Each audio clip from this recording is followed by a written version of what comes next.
Good evening. We're going to evening. call the meeting to order at 6:30 on October the 20th. And we'll begin tonight's meeting with an invocation by Commissioner McCrae, and he'll also lead us in the Pledge of Allegiance to the flag. If you'd please rise.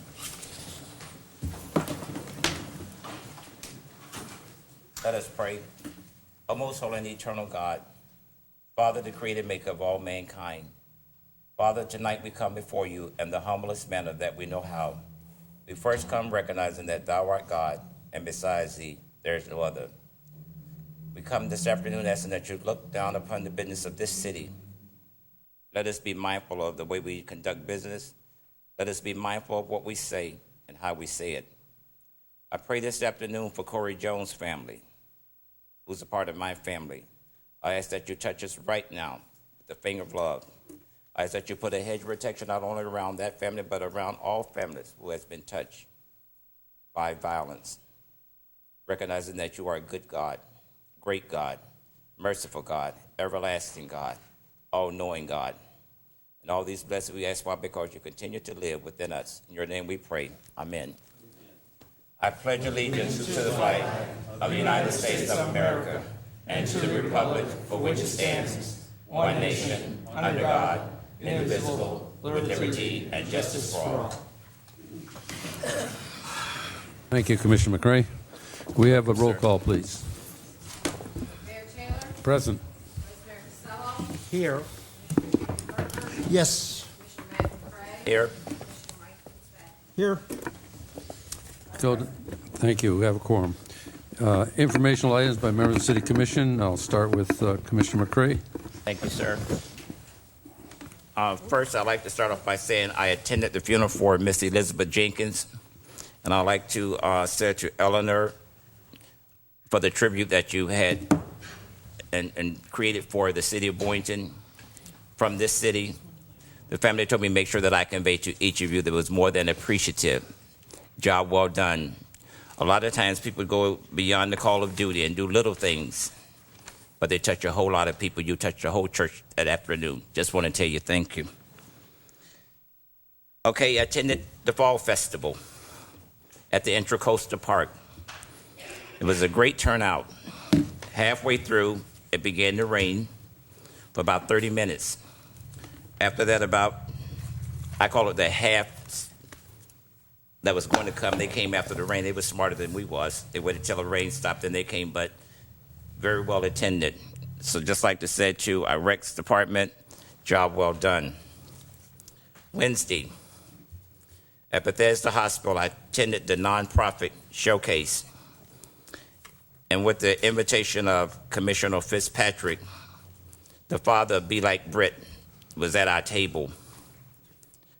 This was a young lady who, when she went to Haiti, and when they had the earthquake, she was one of the representatives from Lynn University who did not make it back. It's kind of touching to me because I finished at the College of Boca Raton before they changed it to Lynn University. So it was like I was sitting there with alumni. I attended Music on the Rocks Friday night, although it rained. I was off. I should have known something was going to go wrong. I got down there. There was 2 food trucks there, but at least I attended.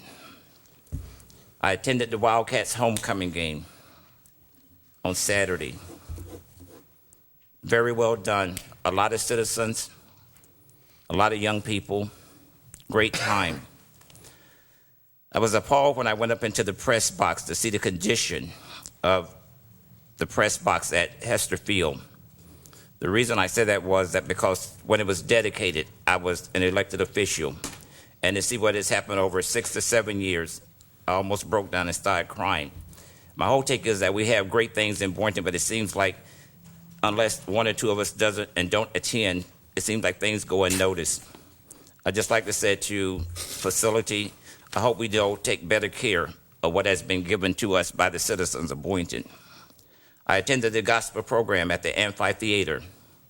Was very busy. Came down, everybody was having a great time. Got a chance to see the lights come on Ocean Avenue. But the main thing that I had a chance to do was meet citizens of Boynton. Thank you. Commissioner Merker? Thank you.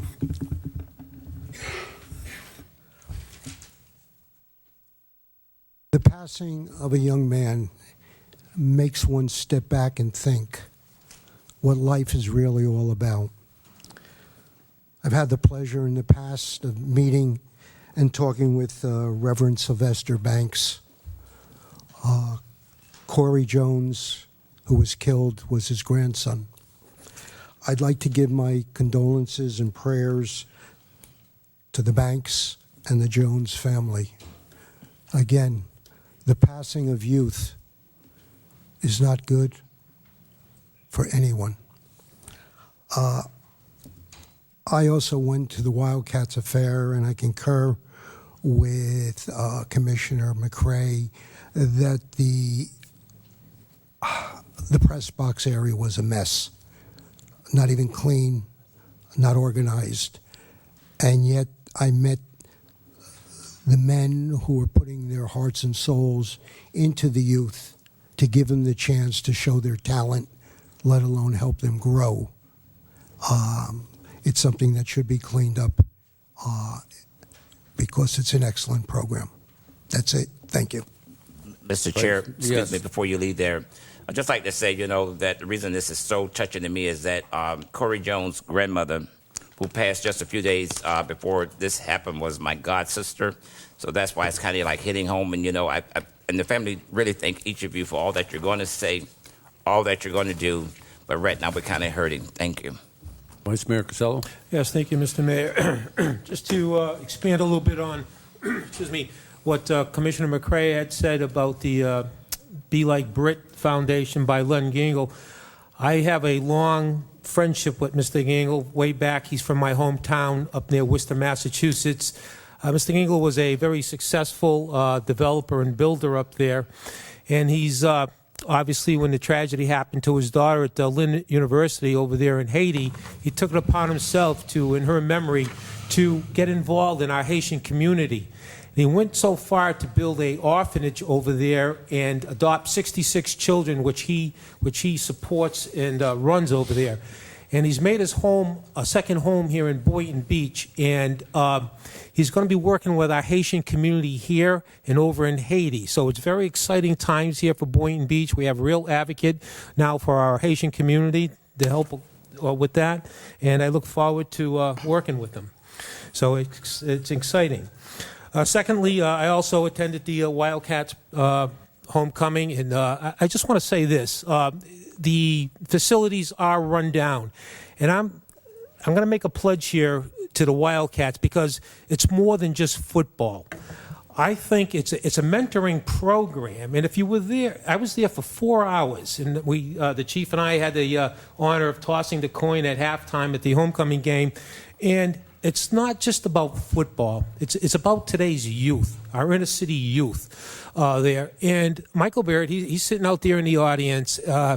He's a passionate guy. And if you just sit down and talk to him, you get the feeling that we can do some wonderful, wonderful things. Not only on the physical plant of the field itself, but helping whatever we can as far as programs and monies to further along these mentoring programs. They have I think it's over 200 volunteers.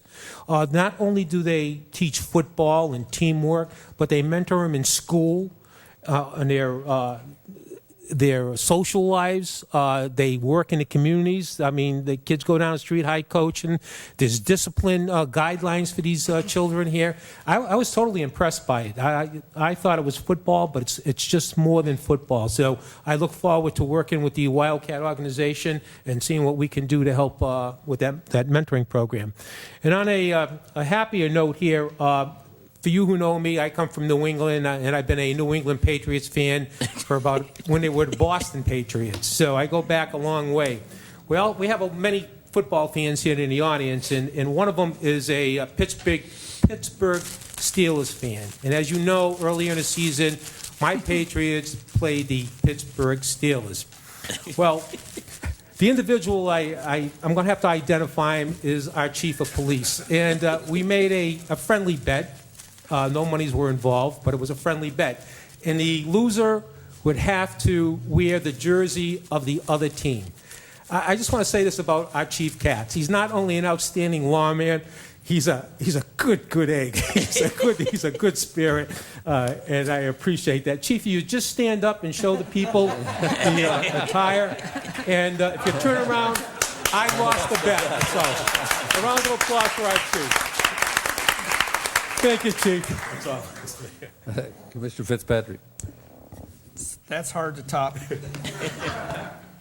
Since the last city commission meeting, I attended the Metropolitan Planning Organization meeting and then the South Central Wastewater Treatment meeting on the 15th, and on the 14th, the nonprofit showcase at Bethesda. And that's pretty much been it. Oh, a couple of Say Boynton High meetings, too. Okay, I also attended the Fall Festival, and I came after the rain. So, but I just want to tell the Parks and Rec what a wonderful job. They had so many activities for the kids, and I tell you, there had to be 500 or 600 children there and their parents. It was incredible. And they had pony rides, they had a petting zoo, they had things for the kids to play on. It was just a really great job, and I want to compliment the Parks and Rec for, you weathered the rain and everything and still pulled it off. It was great. I also attended the Bethesda showcase for the nonprofits. That was excellent.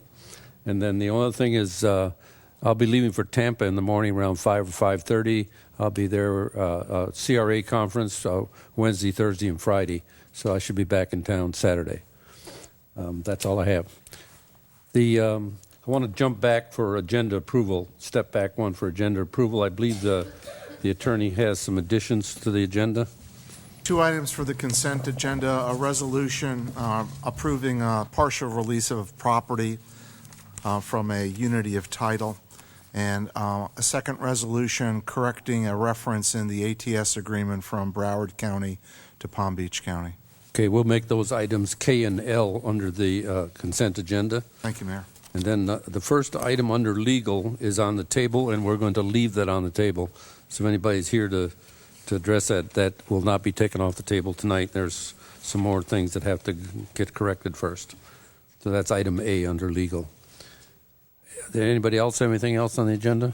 I have one, and that is under new business, under B, the very second line to the bottom. It said project and scene and related application. That's supposed to be signed. I hope we weren't going to be singing, but anyway, just want to call for correction. Project and sign. Very good.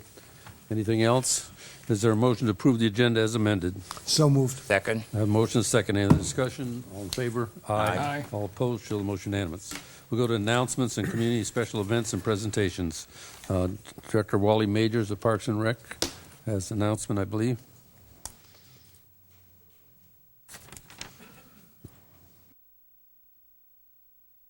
Good evening, Mayor, Commissioners. Wally Majors, Recreation and Parks Director.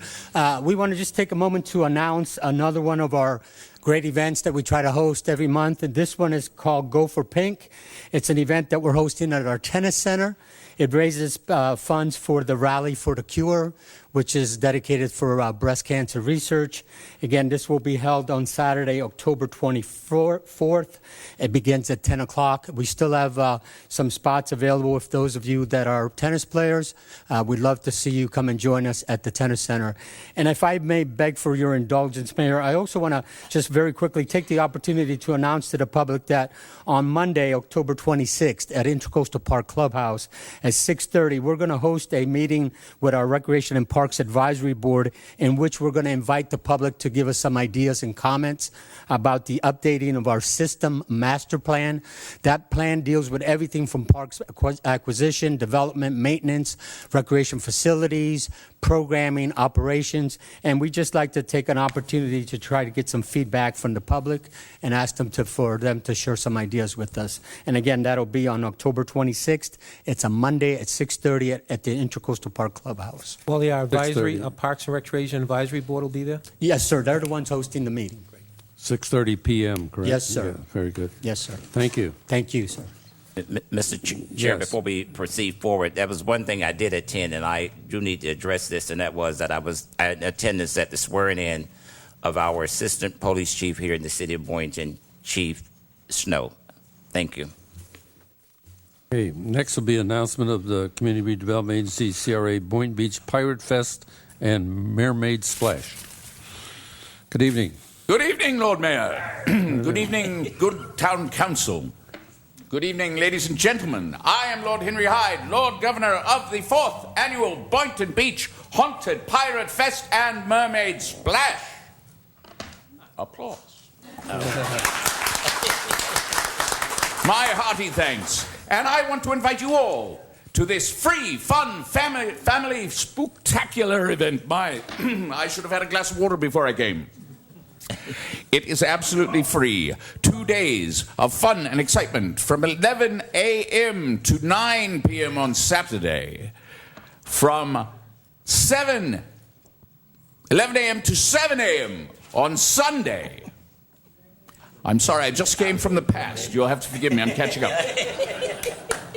Our time's a little different. 7 p.m., correct. And it shall be held on Ocean Avenue, from Seacrest all the way down to Federal Highway. 2 days of extreme fun with acrobats, jugglers, a wheel of death. Where can you see that? Wonderful things, mermaids, live mermaids. We have wonderful literature for you at the back table and posters. And we hope that you all come out. It's presented to you free of charge by your Community Redevelopment Agency of Boynton Beach. And they do a spectacular job every year. We had a spectacular year last year, and we are expecting record numbers this year. So we hope you will come out and enjoy your time with us, with costume characters to delight, with the entire family to bring with you and enjoy the day. So please, be our guests. I thank you all. Thank you. And we have pirates as well. That's the best thing about this place. As I look out there, I see many of you have experienced the Pirates Fest in the past years. It's just outstanding. And if you haven't been there, please go, because you won't regret it. You'll really enjoy it. Bring the kids. The kids really have a blast with it. So it's just outstanding. It's a great event. So look to see you all there.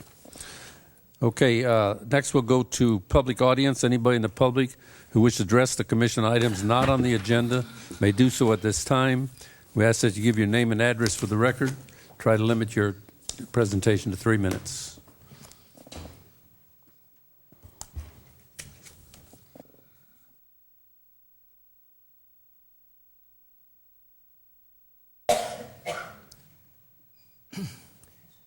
Good evening, Suzanne Ross, Schoolhouse Children's Museum. Just wanted to give you a brief update that September did end on a very strong note compared with the same time last year, and October has also started out on a very strong note. A couple of highlights where visitation was up 16%, membership sales up 38% over last September.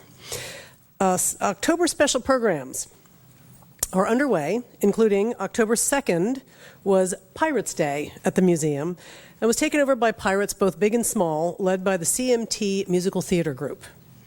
Paint a Pumpkin Day took place on October 16th, graciously sponsored by Trader Joe's of Delray Beach. And of course, the Schoolhouse Spooktacular Haunted House, October 24th and 25th, as part of the Haunted Pirate Fest.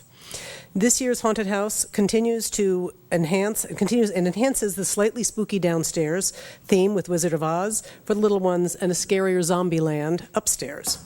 Tickets are $5 per child, which includes admission for one adult or caregiver. In addition to Spooktacular, the museum this year is hosting costumes and cocktails on Friday evenings. The costume party is for big kids and takes advantage of the decorated museum. Tickets may be purchased online and available through tomorrow. In preparation for these events, the museum is closed, so we may transform the museum for the big weekend, and we look forward to seeing you at the event. Thank you. Thank you.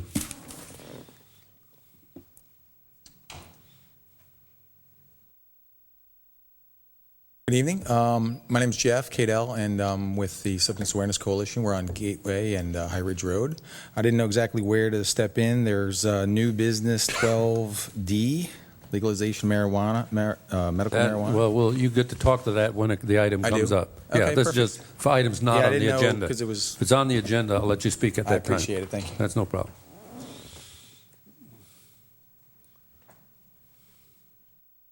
Good evening, Harry Woodworth, 685 Northeast 15th Place, President of Inca. I just want to take a couple seconds. We had an Inca meeting last night. Diane Springer came over and was the speaker. I'd like to thank her for, she's not here, but I'd like to thank her for doing that. A number of things came up at that meeting, and because she was there, they got resolved this morning. One was a lady who's been bounced back and forth in the city for 6 months trying to get resolution to a very simple thing. This morning at 8 a.m., she had a meeting with the person she's been trying to get in touch with for 6 months. So I guess one of the comments would be, if staff is getting calls like that, maybe they could just take the thing and meet with the person and deal with it. And if it's not the right person, go get with the other person. To bounce her around forever. And then when we said we would make it a commission item, suddenly it got resolved to her satisfaction, which is pretty amazing. The other thing, I'd like to thank Colin. I think he's back there. Every time we call utilities on a drainage issue or something, and I know the drainage issues go on forever, every single time we call him, he calls us back, he gets in touch with the person that initiated the issue, clarifies whose pipe's the wrong size and in the wrong place and where we need an easement, and it gets wrapped up like that.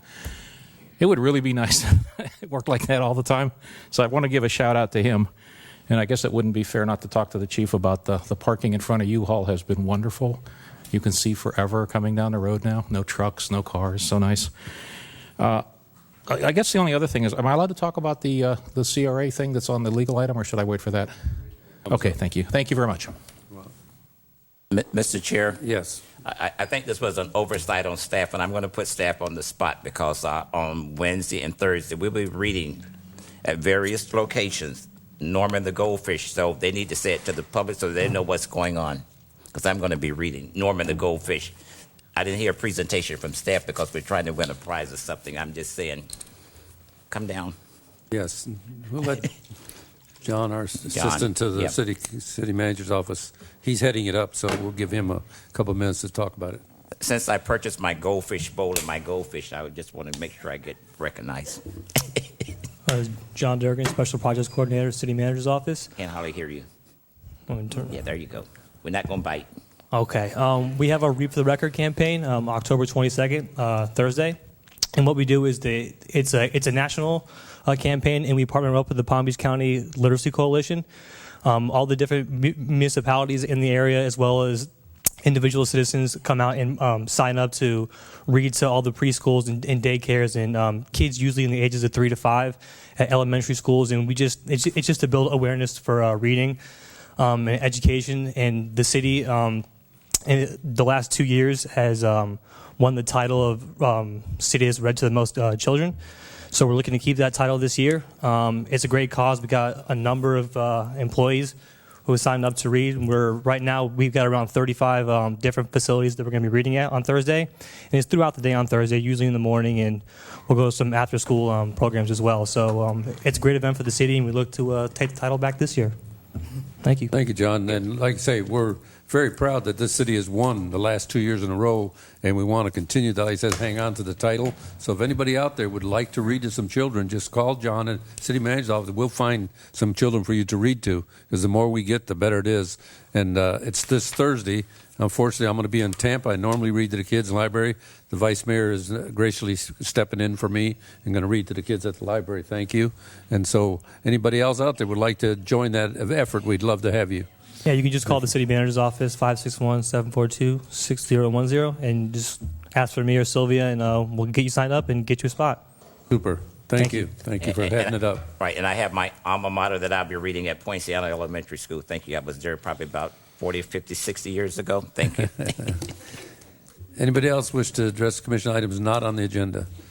Seeing none, we will close the public audience and move to administrative. Appoint eligible members for the community to serve on vacant positions on the city advisory boards. I have one applicant tonight for the Arts Commission, Kim Weiss, and it's a regular appointment, and Commissioner Merker, you have that appointment if you wish to make it. So move, please. Second. I have a motion and a second. Any other discussion? All in favor? Aye. Aye. All opposed? Show the motion is unanimous. Okay, that takes us consent agenda. Would you like a separate motion to approve the consent agenda, Mr. Attorney? Not necessary. It was approved when you approved the agenda. Very good. Then we'll go to bids and purchase over $100,000. Approve a one-year extension to the corporate bid to furnish, deliver, and discharge quicklime with a freight increase of $1.20 per ton with El Hoist North America.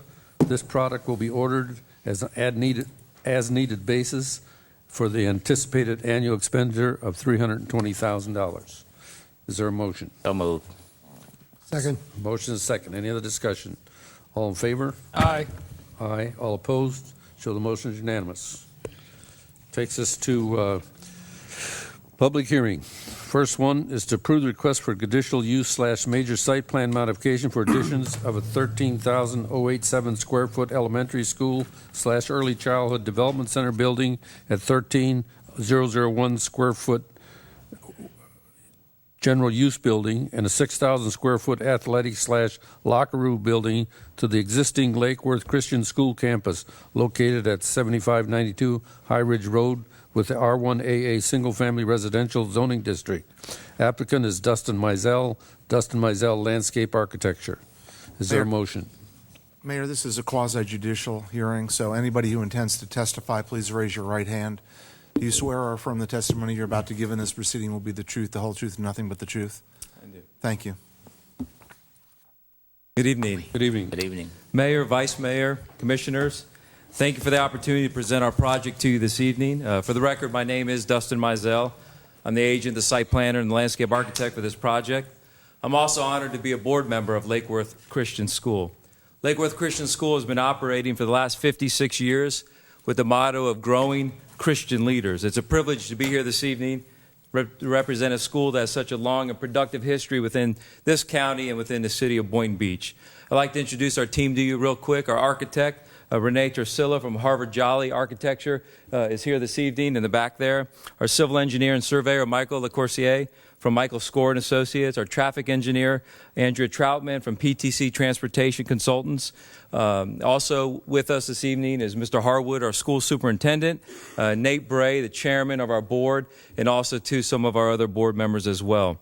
Last, I'd like to thank the staff of the city of Boynton Beach. All of the staff has been extremely helpful in working with us in this project. So thank you to the city staff who's here, and a special thank you and appreciation to Mr. Ed Brees, understanding the sensitivity of our project and our very tight timeline of getting this approved and built and operational for the 2016-17 school year. He's been more than willing to work with us and his team. So thank you to the staff and Mr. Brees especially. First, as we look at the aerial of Lake Worth Christian, a little bit of history real quick. Our timeline has been accelerated based on the present and pressing needs of the school, and also, too, some very generous contributions that have been recently made to get this project up and running. And it's an opportunity that has forced us to move forward at an accelerated rate to keep this project on schedule and viable, and one that would ensure the sustainability of Lake Worth Christian in the future. And to help ensure that we can be open and operational, as I mentioned, by the next school year, which is critical for a school like ours for 2016-17, we've already submitted the plans to the building department at our risk. We've submitted it at our risk so that we can meet our very important timeline. A quick little historical perspective of where we were previously and where we are tonight. The school had come before you, and some commissioners will remember, in 2007 for a site plan approval for an early childhood education development center, and the project was approved of July of 2007.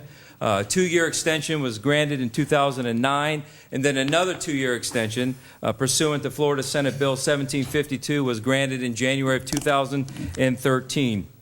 And then another additional one in 2015, and that was our final extension of our site plan, and it expired this year. Now, the delay in development was due to multiple factors, timing, to be honest, the downturn in the economy, the increase of VPK programs in the community that breathed a lot of competition. We conducted a demographic analysis within the community, and it yielded completely different results than we had anticipated. And the needs of the school have changed.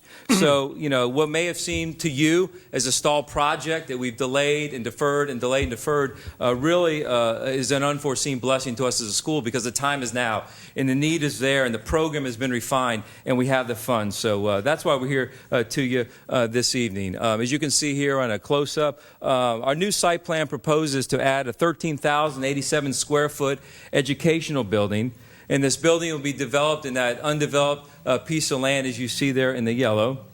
Right now, and also to an athletic facility, as you can see as well, 6,000 square feet. Right now, our elementary school is at full or near full capacity, and our desire is to add an additional class for each grade up to the 6th grade.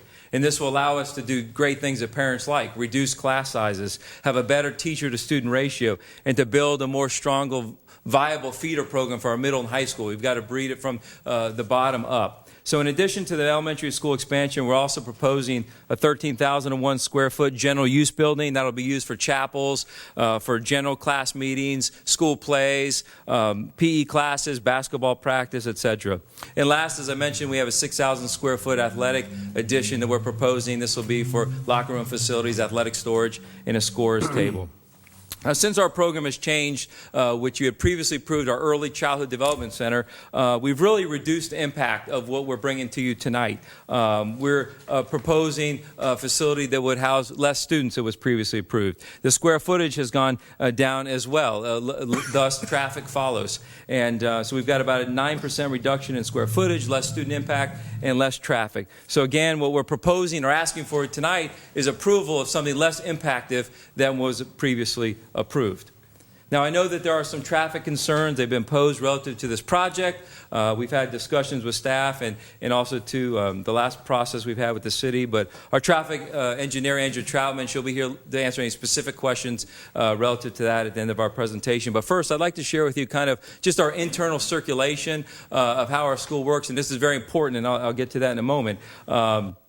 Mr. Harwood, our superintendent, and some of the board members met with Cedar Ridge, our neighbors to the south, and on September 16th, they met with the master board of the community, presented our plans, and really addressed any questions or concern they had. And we had a very positive meeting. We've got letters of response that came out of that, so we're very happy with the support that we have received. But just as you look at the graphic, all traffic enters the campus from the South Drive. What looks like the front of the school, it might be a drop-off area, is not. That's egress only, and that's for emergencies only in the case of quick egress. As you can see, we've got 4 different drop-off areas that are going to be utilized with this new development. First of all, the elementary school is about 680 feet away from our entrance. That's approximately 34 cars of stacking. It previously was a 2-lane drive. We've knocked it down with directional signage and cones this year to not have any bottlenecks at all, so it's a complete smooth flow all the way to our elementary building. Also to the high school building, they come around the front. That's the red and yellow diagram there. Our high school building is about 400 feet away, about 20 cars, and then the red is the middle school drop-off, which is another 150 feet, again, 550 feet. And then the dark blue you see at the bottom, that's going to be a drop-off for our new building. We're going to be able to delineate the grades and have some parents drop off, maybe the lower education classes down there, and that's 980 feet, which is equivalent of almost 50 parking cars for stacking. So, in addition to this great linear footage we have in these 4 different strategic points for drop-off, we have staggered school times as well. Our middle school and high school starts at 7:50. Our elementary and preschool starts at 8:15. Then our pickup is at 3 for high school, middle school, and elementary and preschool is at 2:45. And as we get the other building going, we'll even stagger them even more to ensure that we have a smooth traffic flow. Right now, our current traffic situation, we do not have any backup issues whatsoever on High Ridge Road. It's not an issue today. In our future circulation, we're anticipating will not cause any backup either, based on the way we're dropping off and how we are staggering our times. Mike Ruff, the Director of Planning and Zoning, came out and did a site visit one morning in the middle of our drop-off to see how we currently operate, and he observed and he commented during our last public meeting that he didn't see or observe any issues that caused any concern to him, but he can speak to that as well. As far as the county's recommendation that a turn lane may be of some benefit, we feel that this recommendation doesn't accurately account for the way the school is used and the traffic issues. We've agreed with staff and we've written up some language that we can touch on later with our traffic engineer that would allow us, once capacity is reached, to come back and reevaluate the traffic once stagger times have been updated and the circulation has been refined, because we're sensitive to this issue as well. And the reality is we're not going to be at full capacity for a set amount of time, whether it's 3 years, 5 years, we're really not sure. So it's going to be a process till we get there. So again, I think the language that we've worked out with the staff is very reasonable, and that we'll come back in peak season to reevaluate. So that's where we are in traffic. And again, we're not really sure when we're going to reach capacity. It may take some time. As we kind of look at the site plan a little bit, the existing conditions there, just so you understand how the school operates, at the very top there, we have our high school building, our offices, our middle school building is a courtyard, and then our gymnasium.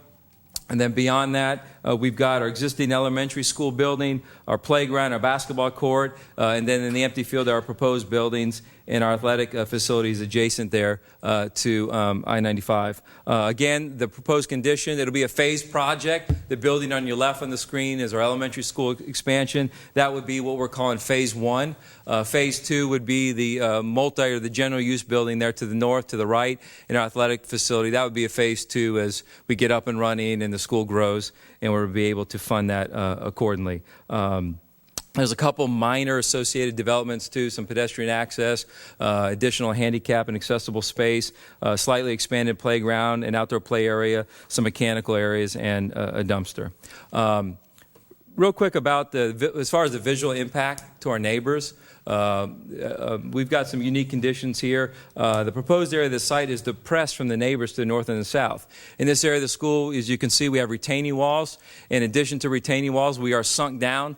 We do have pretty significant existing landscape elevations and perimeters. Our neighbors are higher than us. And with the landscaping in place, plus the landscaping we're proposing, we think it mitigates any visual impact concerns. That's the south property line. This would be the north, again, the same condition, property lines, hedging, live oak trees, and additional trees that we'll be proposing. This is the southwest corner, which again is adjacent to our neighbors at Cedar Ridge, and again, a significant buffer in place. As far as the vegetation that we're doing, any vegetation that's being affected by our building is being relocated into the buffers, again, to enhance it. And then our landscape plan, we're going to certainly do a good job, more than code minimum. We want it to look nice. We want it to be a great-looking building, inside and outside. And we're, again, adding to the buffer as well. So we've got extensive perimeter buffers. We've got really thick foundation planting and some additional canopy trees as well. At this time, I'd like to turn the presentation over to our architect, Renee Tresilla, to briefly go through the architecture of the project. Thank you. Excuse me, just before you come, yes. I need to state this for point of clarification. Although I'm an LFD and embalmer at Mizell and Kurt's Funeral Home, this is no relation to Dustin Mizell, okay? For the record, thank you. Thank you.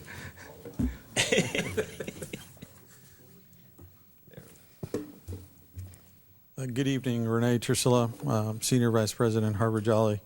I'll do this quickly and then I can answer any questions you may have. As Dustin said, the building is basically comprised of two halves. What occurs on the left, which is general classroom space, education space, and then the more general use, multi-purpose half on the one side. The colors are a little off here. I know that there's a color board up on the other podium that's a little closer. Basically what was done was to try and mimic the style of the existing adjacent elementary school building. It has a very residential feel, and so we've mimicked most of that. Sloped roofs, same kind of roof finish in tiles, and the one difference that probably shows up better on the drawings by the other podium because of the color is that we're going to actually try to apply a soft yellow, kind of yellow and white color to this building that will hopefully become part of what we mimic through the rest of the campus. Again, an attempt to make this a little bit more residential in feel. The secondary building, which Dustin talked about, is really an athletic building. It's a locker room, storage, and scorers area over by the two fields. So it's a very practical, almost nondescript building. Most people will never notice that it's even out there. However, it is at the corner of those two. Again, just going through this, low sloped roofs and very little impact. If you have any questions about the architecture, I'd be happy to answer them, but If not, we'll continue.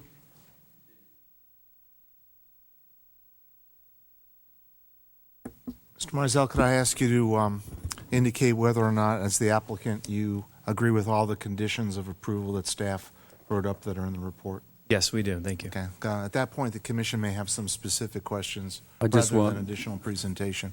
Okay, for the record, I just want to know that 2 or 3 months ago, I can't remember quite exactly, I met with the leadership of Lake Worth Christian, and they wanted to inform me of their plans to expand their campus. So I did do that meeting. And then also I want to announce that the Planning and Zoning Board also recommends approval of this request. Any questions from the commission? I do too. Obviously, Lake Worth Christian is in my district, so I have a vested interest, plus my daughter attended there for a couple of years, as you well know. At the P&D meeting, you addressed my concerns about the coming in and the dropping off of students, and you informed me how you changed the parking. Now, just the teachers were going to be able to park next to the school, and students were going to be on the other side, because I had concerns of coming in and out of there. Your staggered times, how do they set up with the your neighbor across the street, the charter schools? Do they coincide with those, or are they different? You know, I'm going to have Mr. Harwood, our superintendent, address the logistics there. Yes, the charter school across the street, to the best of my knowledge, doesn't start till about 9 o'clock. And so right now, all of our students are in session by 7:50 in the secondary and 8:10 in our elementary. So even if we stagger them a little bit more, we'd probably go a little earlier with our secondary and probably not past 8:15, 8:20 with the high school. With the elementary school. And so it would really have no impact. In fact, Mike Rump was out there looking at the impact between our school and the charter school across the street, and I think he can speak to that a little bit. There's really no relationship between the traffic of the two schools. And you should be commended for reaching out to the Cedar Ridge neighbors. I appreciate that. The other concern, and I think I've talked about it before, and it's the unknown. And the unknown is that, as you know, there's going to be, I believe, 183 units of housing going down at the right down the road from there on the corner of Minor and High Ridge.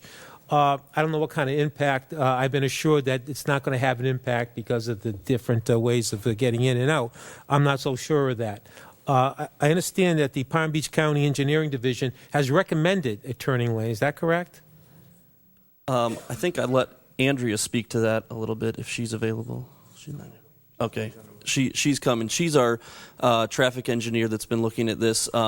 As far as the best of my understanding of the situation is that it was recommended but not required. And part of the conversation there and talking to Cedar Ridge and some of the other neighbors in the area was that they didn't think that it was necessary. In fact, we have letters that speak to that from the Cedar Ridge community, from the owners of the property right on the corner that would be impacted by a northbound right turn lane into our school, that say they don't want the turn lane put in there. And so the best I can tell you is that I don't think that it's going to be necessary, but it was not required of us. I love my constituents in Cedar Ridge, but they're not traffic engineers. Yeah. As I understand, and correct me if I'm wrong, are we going to be holding a security bond on this till we get that traffic study done once they reach capacity? Is that something we're doing? Yes, I understand that once, I don't know when the analysis would have to happen, how far after the project's built, Andrew. But we're going to hold a surety Sure. for, should the event, they need to design and construct a turn lane, that it will be. Andrew Mack, Interim Development Director, City Engineer. Yes, that's correct. In discussions with the school and after observing the traffic out there, we decided to allow a bond to bond the improvements up front. And then if there's any observed deficiencies after the construction of the school or at a time when they've reached peak capacity, the analysis would be done or require the permitting of the construction of the turn lane. How long are we able to hold on to that bond, Andrew? It'll be held till they reach capacity or they deem it's not necessary. We do the analysis and the traffic engineer submits it and it's accepted that it's not necessary for the turn lane. Okay, thank you. Mm-hmm. I have one question. Mr. Mack, since you're up there, what is the amount of that surety bond that we're holding? It would be based on the engineer's estimate, which hadn't been submitted yet. So it would be 110% based on the engineer's estimate for the design, construction, and permitting of the turn lane. So it would be based on their estimate. All right, we already have an estimate in, I know, because we have a project in. What is the guesstimation? And just guess a figure for me, please, somewhere close. You don't have to be Oh, exact. that'd be like $200,000. Thank you, sir. Other questions? Is there a motion? So moved. Excuse me, sir. Our traffic engineer's here. Could we? I let think her my speak? question's been answered. I'm all set. We're okay. Yeah, we got the bond. Yeah. I have a motion. Is there a second? Second. Have a motion and a second. Any other discussion? All in favor? Aye. All opposed? Excuse me, So the motion is unanimous. May we say one thing before it goes to vote? You can, but we've already voted. So I would quit while you're ahead. I know. Okay. All right, thank you. We're good. Thank you. Appreciate it. Thank you. That would be a first. Okay. Next item is ordinance number 15-029 on first reading. City Attorney. Thank you, Mayor. An ordinance of the City of Boynton Beach, Florida, amending Chapter 14, Section 14.9, disabled parking space violations of the city's Code of Ordinances, providing for conflict severability and an effective date. This ordinance 15-029 on first reading. Is there a motion? So moved. Is there a second? Second. I have a motion and a second. We don't put public input on first reading, so please call the roll. Discussion.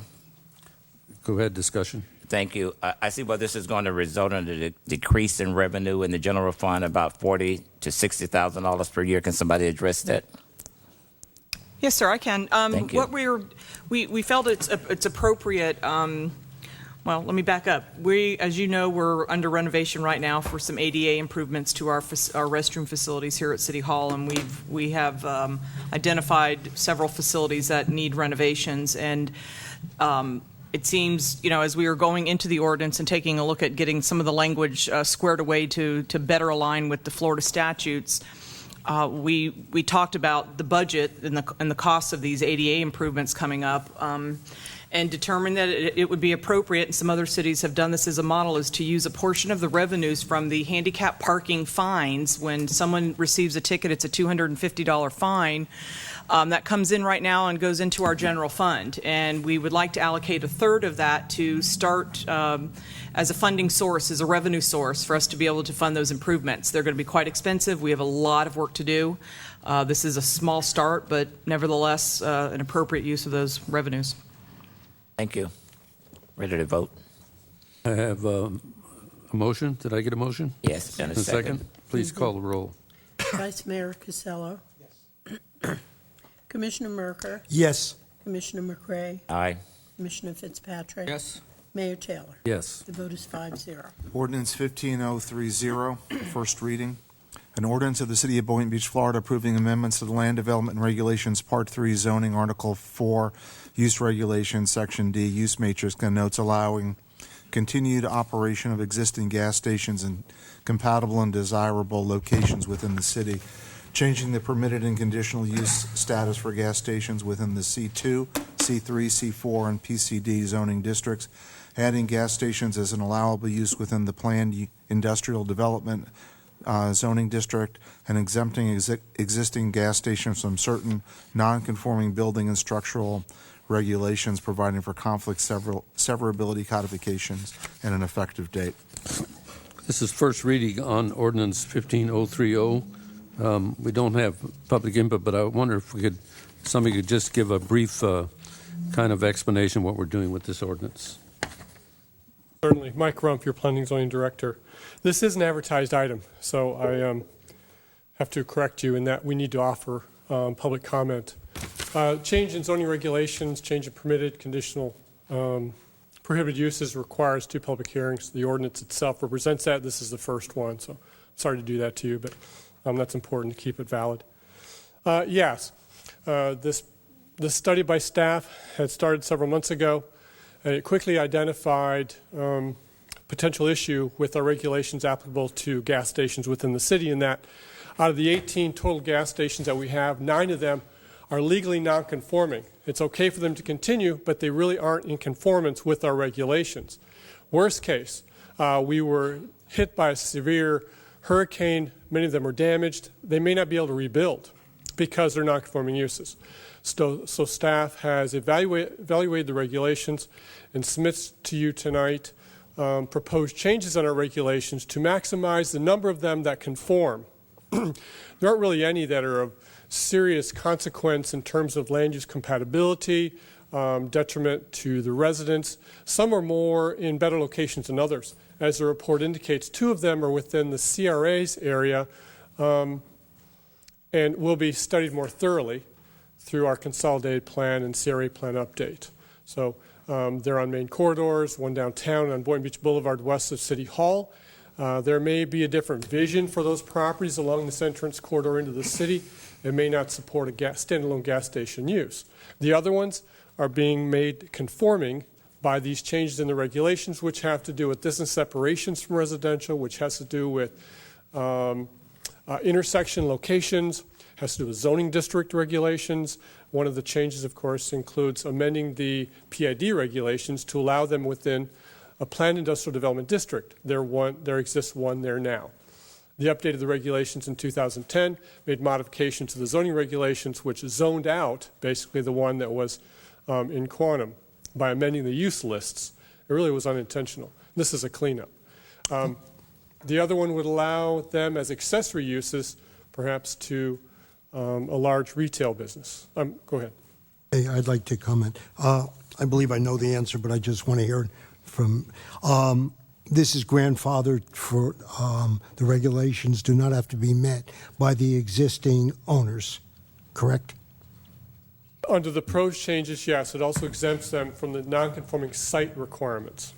And number 2, Party A, who owns the gas station, if he or she wants to sell it to Party B, he or she is able to do that without any confrontation? Or? With or without the changes, yes. As long as they currently have an active business tax receipt, approval through the city's offices, that can be changed to a buyer. Okay, that's it, because I've been contacted and asked, and it's for the security. You know, they've been in business a long time, and I thank you. Staff also researched the Vice Mayor's request the circumstance regarding generator readiness of these stations. There is a state law which mandates new stations beyond a certain date and substantial improvements to existing stations which meet a couple criteria. One, are on hurricane evacuation locations or within 1/2 mile of them, and also have 16 pumps or more.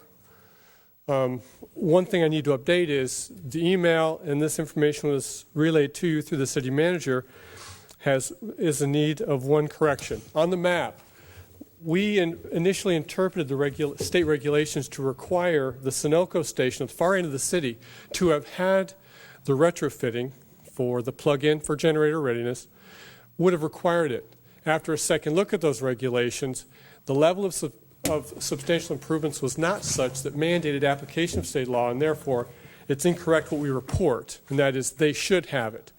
Based on state law, they do not need to have that pursuant to the types of the value of the improvements that they recently underwent. So if you have the email that I'm looking at, it indicated first 7 of the total 18 stations currently have outlets, and the switch is necessary to accommodate a generator. The second bullet is 1 of the 11 stations is pursuant to state law requires the generator readiness. That's not correct. After a second look at state law, it would not apply to them. Is that the one that says will be notified? Yes. Okay. If we already notified them, we'll apologize. Okay. They're not required to have it. So right now, the way it stands now, 7 in the city of the 18 are generator ready, and even one of them actually has a generator on site now. And until the other ones do, what is that threshold of improvement? Is it 50% of renovation? Is that 50%. What it is? 50%. Okay. And then they'd be required to have also upgrade to the generator ready. And all of them are within 1/2 mile of the hurricane zones, because they're all on arterial roadways, and all of our city's roads that are part of the evacuation system are arterial roadways. Okay, thank you.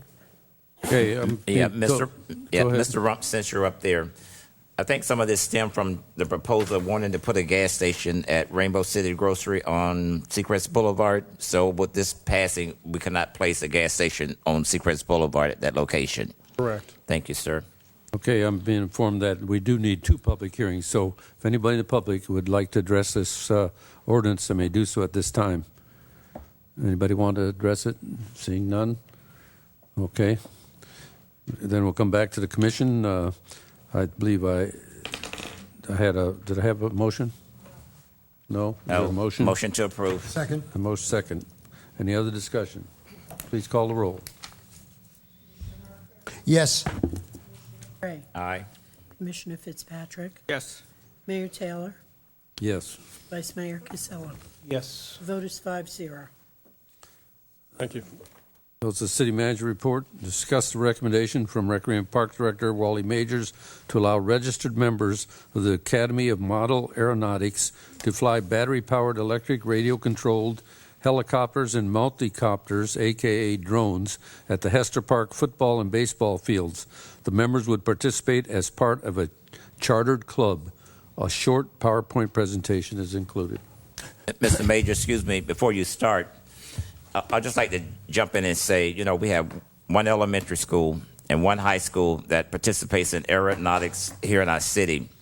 It was brought to my, attention by one of the constituents in my district, that they was in regards to drones. I spoke to some of the individuals at Hester Center when this program was being initiated, and they told me that the expression on the kids' face to see the model airplanes, what they could do, what they could learn, it's just overwhelming. And with that, I'd like to go ahead and say, even before you do your presentation, after hearing from staff and from the citizens, I have changed my mind. So I will be in favor of this. I'm just saying, I cannot let one person stand in progress in this city. Thank you. Thank you very much, Commissioners, Mayors, Commissioners, ladies and gentlemen. The mayor had asked a few meetings ago to go out and do an analysis of some of our park sites to determine whether this activity was something that we could consider hosting at one of our parks. And in doing that, I basically had to do some research to kind of frame the conversation in terms of what we were talking about. And again, we're talking about primarily radio-controlled aircraft. And in this case, we're primarily looking at what I refer to as either helicopters or quadcopters, primarily because this allows us to host this type of activity without really having to make any changes to our existing facilities, whereby if we consider doing something a little bit more elaborate and consider, for example, model aircraft, then we would have to go as far as consider creating a landing strip. And quite honestly, at this point, we're nowhere close to getting that far. So at this point, our conversation is still dealing primarily or exclusively, for that matter, with radio-controlled helicopters or quadcopters. And in doing some research, I apologize about the quality of the text there, but there was a gentleman who came before us approximately a year ago and indicated that, among other things, he was a member of the Academy of Model Aeronautics, the AMA. And in doing some research, it was indeed something that was evident that this is one of the well-established organizations out there that actually acts as a liaison between the hobby industry and the FAA and enabling them to create a set of guidelines and rules that really allows people that abide by these guidelines to operate these model aircrafts in a very appropriate and safe manner, which has always been the point that we were making. We feel that as long as you're doing this in an appropriate location and with appropriate guidance and parameters, there's no reason why this can't be a very worthwhile recreational activity. So with that being the case, we found that, among other things, the AMA is also the organization that the county works with at their facilities at which they host this type of hobby. And in essence, what will happen will be is if we decide to move forward, the club that would be created that would be allowed to operate at our facility would then become a charter member of the AMA, which is really important for risk management, because then the charter club would then be allowed to provide the city a $2.5 million general liability insurance policy, listing the city as additional insured. So you can see that the city would be well protected by any potential risks that would be inherited by doing something like this. The points that we considered when we were looking at potentially doing something of this nature at one of our parks was a facility that had, few obstructions, plenty of space, an area that could be designated specifically as a flying area. We also wanted to consider the public interest, the fact that this is definitely something that young adults and teen enjoy. It's something that is becoming much more prevalent, not only in the industry that is more commonly associated with drones flying overhead to just, for example, do some planning purposes for parks or for real estate reasons. But we've also seen it being applied for certainly military reasons, but also fire rescue, pizza delivery, Amazon. So it's definitely an interest that's becoming much more broad in terms of the applications that can be used. We also looked at scheduling, how could we monitor this, and as the Commissioner McCray indicated, the opportunity for partnerships was really something that became evident pretty quickly, whereby, we have the aeronautics program at Boynton Beach High School. Poinciana Elementary School is a science, math, and technology magnet. It really started becoming evident that there was some opportunities there for some great relationships with the schools. And I believe some of the potential club members are also here. There's also the potential for economic impact because, quite honestly, we're kind of trailblazing here because when we bring a facility like Hester into the equation, in my opinion, that is probably one of the best recreation facilities in the state of Florida. Because not only do you have the beautiful athletic fields in the back, but you also have that 17,000 square foot recreation center that not only has the full-size gym, it's got the game room, the computer lab, meeting space. These are all things that could potentially lend themselves for a conference, something that could bring people from all over the state to come to Hester and allow us to showcase for our facility for the real prize that it is here in Boynton Beach. And use it for such a positive situation was really an opportunity that I really wanted to hopefully take advantage of in the future. We looked at, again, 3 of our bigger parks and what we refer to as our community parks. And community parks are the parks that not only are generally bigger, but also have a variety of amenities and also some type of a center, whether it be a recreation center or in the case of Congress Avenue, that would be our tennis center, which then at least allows us to have staff on the ground. Also, what we found, though, is out of those 3 facilities, we really were able to see, for example, at Wilson Park, you can see that the buffering with the nearby residential area is minimal to none. At Barrier Free, it's just very dense already. There's very little space at which we could really seriously consider something like this. But then when we got out to Hester, we found that right away we had ample space because the fields are obviously used quite a bit for football between August and November. We'd rest them for a couple months, and then they're used again quite a bit for soccer. But for what we're proposing, these activities can go on regardless of what else is going on, because again, these type of aircrafts don't need the runway. They simply land down, and so consequently, they're able to operate in an area that may not necessarily be totally flat, as we would expect to have if we had to create some type of a landing strip. And what's really nice about the facility is it already is fenced in. And when we approached the AMA and we told them this is what we wanted to consider doing here in Boynton Beach, the first thing the AMA did is say, they referred me to a couple of the local club members, and that's how I came in touch with some of these gentlemen that are ready to take the lead in creating this club. And what we found is that we had this very natural buffer already available at Hester. We already had the fencing, and with their expertise, they were able to confirm that this indeed was probably one of the best locations that we could offer. We have a pavilion that's out there already. We have the adjacent recreation center.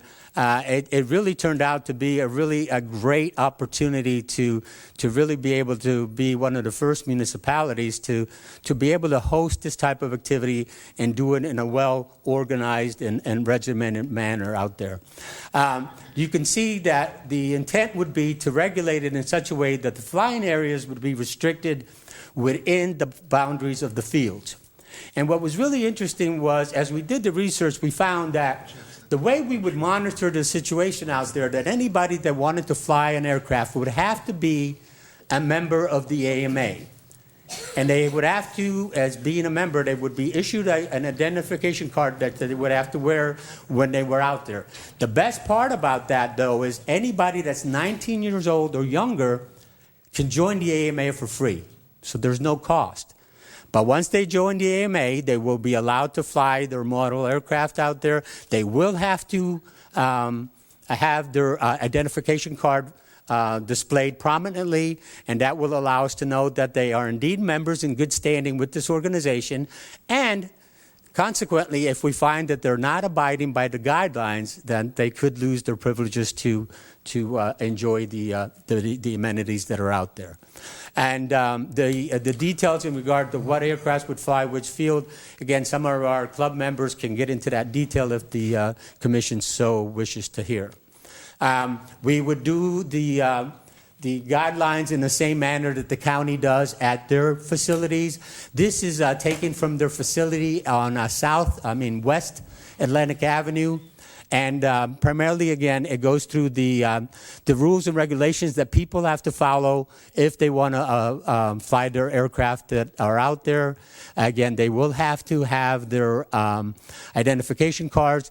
And the club will work with us because ultimately the club has acknowledged that ultimately the city will be the ones that establishes the guidelines. But the club will have their own rules that will, again, be approved by the city. But part of those rules will include, establishing a schedule. The club, when they came to us, were willing to come out there for a fairly short amount of time. I was hoping that we could extend that time so that we could take the opportunity to incorporate some of the kids in our after-school program into some of these activities and be able to perhaps create some educational activities whereby members of the club have already told me that if we can work it out, they would be more than glad to meet with some of the kids and teach them how to fly these aircrafts. And as we move on, certainly as a department, we don't mind investing in buying some of these aircraft and allowing these children to learn how to use them properly and appropriately. So with that being the case, again, when I contacted the AMA, I was fortunate because they put me in touch with these gentlemen that are very well organized. They definitely know what they're doing, and they have already come forward with the certificate of insurance that would allow us again to deal with the risk management portion of the arrangements that we would have to make to make this happen. But ultimately, it's I'm very excited about the opportunity. They are available to answer any questions that you may have. But ultimately, if you can give us your thumbs up, we will move forward with starting to get all the logistical items taken care of, which among other things would be to create a formal agreement between the city and the club that would allow us to come to an agreement that gets very explicit in terms of how and when and where. Yes, sir. Vice Mayor Costello. Yeah, thanks, Wally. I think it's a great opportunity to partnership up with some of the schools and help these kids get involved. A couple questions, and you touched on a little bit, is what would the hours of operation be? Right. Is that something that has to be And that's worked something out? that I'm going to sit down with some of my staff at Hester, and we're going to really, like I said, we were looking mid-afternoon to late afternoon. Maybe the weekends might be a little broader, but we first wanted to see what you guys said.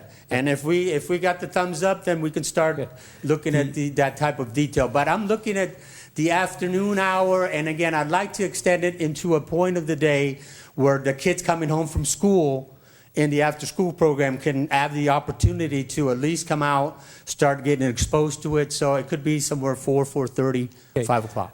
Let's say someone in violation at those time periods and such, who's going to monitor it and who's going to enforce the those rules. Well, we're not going to have staff sitting out there on a chair watching them. I want to be very candid about that. But we will be able to, first of all, by the fact that if they're not wearing that badge, and second of all, what we know from anecdotal experience, that if somebody's out there flying, you're going to generate a lot of attention.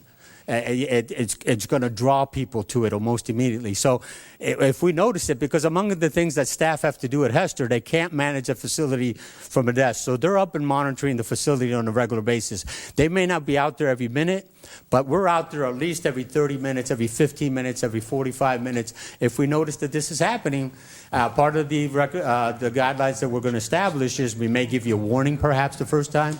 The second time you'll use the privileges and you won't be able to fly again. And again, if you don't have that ID card, which again, if you're 19 and younger, you can get it for free.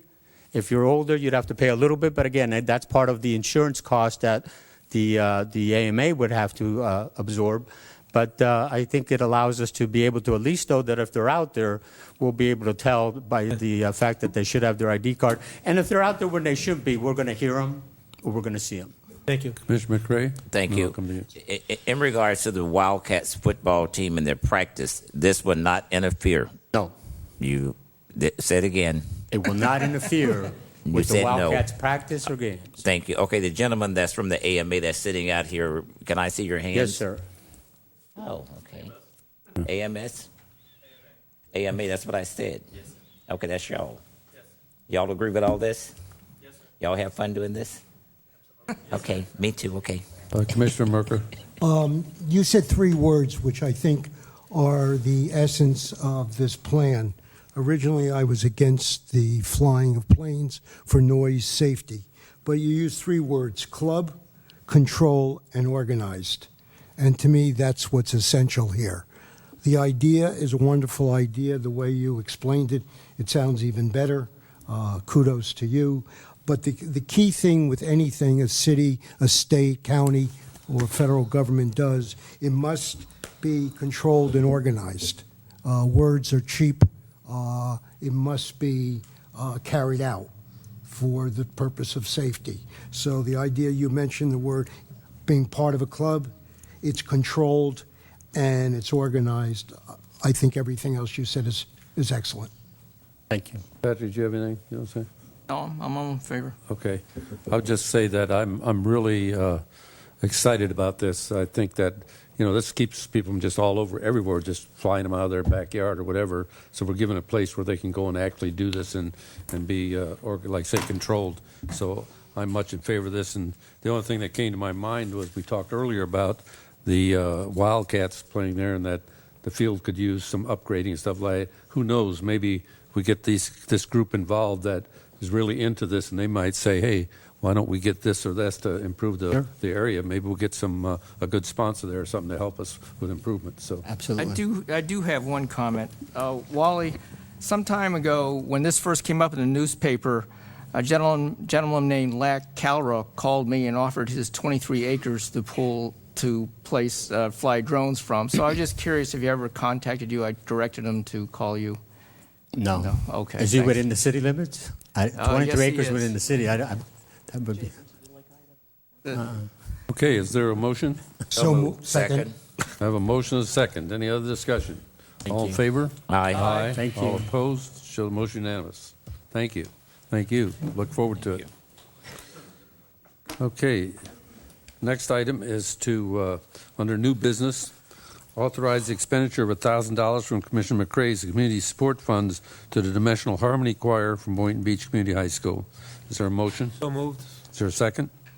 Second. I have a motion and a second. Any other discussion? I just have one question. Is this money from last year's budget or this year's budget? No, it's from this year's budget. Understood. I have a motion and a second. All in favor? Aye. Aye. All opposed? So the motion is unanimous. I appreciate you doing that. And then I'm sorry, it's still out there. Anybody knows anybody else? These kids are trying to go to London through the invitation they got. So if you know anybody who wants to help them, it'd be really appreciated. Item B is proposed resolution 15-135. Authorize the mayor to sign an interlocal agreement between the City of Boynton Beach and Boynton Beach Community Redevelopment Agency, CRA, to provide financial support to the Housing Trust Group in association with their application for the 9% tax credit for low-income housing tax credit for the proposed development known as South Side of Martin Luther King Jr. Boulevard project and sign any related application documents to confirm such support. Is there a motion? So move. Second. A motion second. Any discussion? All in favor? Aye. Aye. All opposed? Show the motion unanimous. Item C is discuss proposed volunteer cleanup event inside Old High School in November 2015. I believe Commissioner Fitzpatrick asked us to be on the agenda. Okay.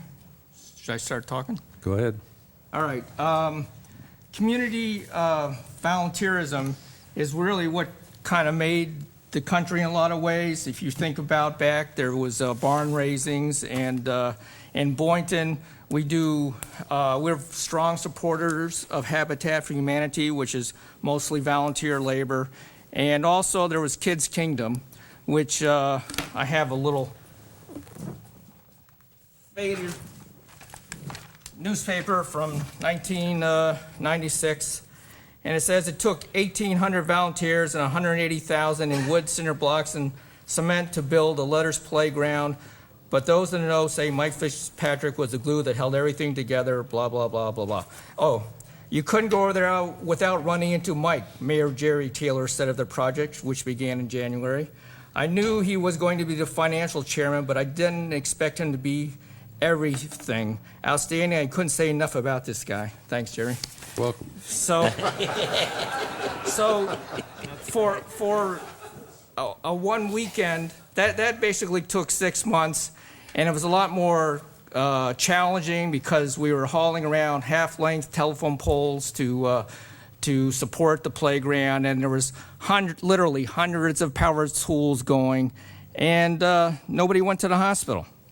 So working one weekend, mostly with brooms and shovels and wheelbarrows, is not a big deal.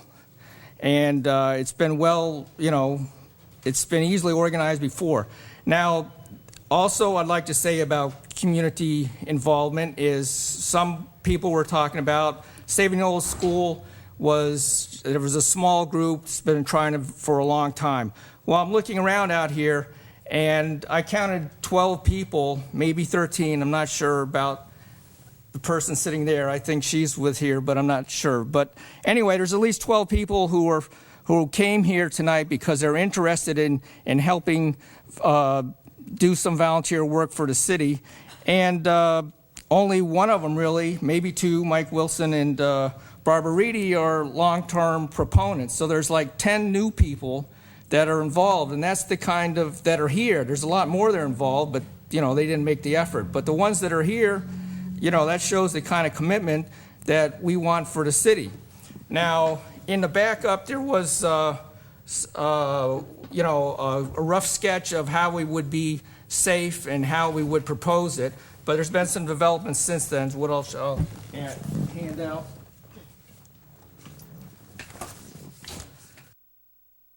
And so the first new development is the chairman for the work weekend, who is going to be in charge, since you all, particularly Vice Mayor Casello, already sang his praise. I don't have to introduce you to Len Gengel, former builder from Worcester, Mass, and founder of the 66 Child Orphanage in Haiti.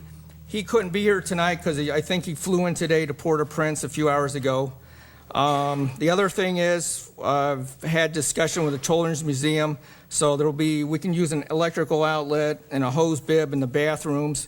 And then the other thing is that there's some concern about falling tiles. So any entrance we would be using is going to have a safety roof over it, composed of 2 sheets of 5H plywood. So that's an 8x8 area which will handle any tile. So, and as times comes up, if there's any other concerns, we can handle it. One of the other things, for instance, is asbestos. Well, the asbestos in the general area has already been mitigated before it was used as a school for ARC. So most of the asbestos is gone, and the few areas that still have asbestos, perhaps the insulation around the pipes in the boiler room, or some parts of there might be some asbestos materials in the roof, but nobody's going there. It's mainly sweep up and put it in a dumpster. So it's not a terribly dangerous thing to do. And the other point is, if we go, if Rick Gonzalez gets the green light, then it's still going to be months and months before there's actually much activity. And during that time, it's still raining. There's still openings for cats and rats. So it would be good if we're actually going to save it to, patch up temporarily patch the holes and make it a little better watertight. Now, the other point is we're not really putting much into it. There's no construction or rebuilding here. It's mostly taken out. So even if it's going to get bulldozed, this is just going to mean 3 or 4 carefully filled dumpsters that's going to go away anyway. So I don't see why there should be any objection to having a work weekend, which will build community spirit. Mike, could I ask you a couple of questions? Of course. Thank you. I like the idea. I like the thought behind it. My concerns are the following. Insurance. What happens if someone gets hurt? Who's paying for it? I made a call today to for event insurance, and I haven't got a call back. That's obviously a concern, and the way I don't want any extra liability on the city. Jesse Feldman was out here. He left, so we're down to 10. But he's going to help write a liability form. And if you saw on the first backup, everybody that goes in there is going to have to sign it, and it's going to be carefully regulated how many are in there at any one time. There's going to be crew leaders. In the fire department, we have what's called a span of control, which is usually 3 to 5 people that you're watching. So there's not going to be any what they call in the fire department freelancing, people running around poking into areas they shouldn't be. So if you remember, I put $1,500 into the foundation fund to be used for this project, and Save Boynton High still has about $2,000, and with Pirates Fest, we might actually make some money. Who knows?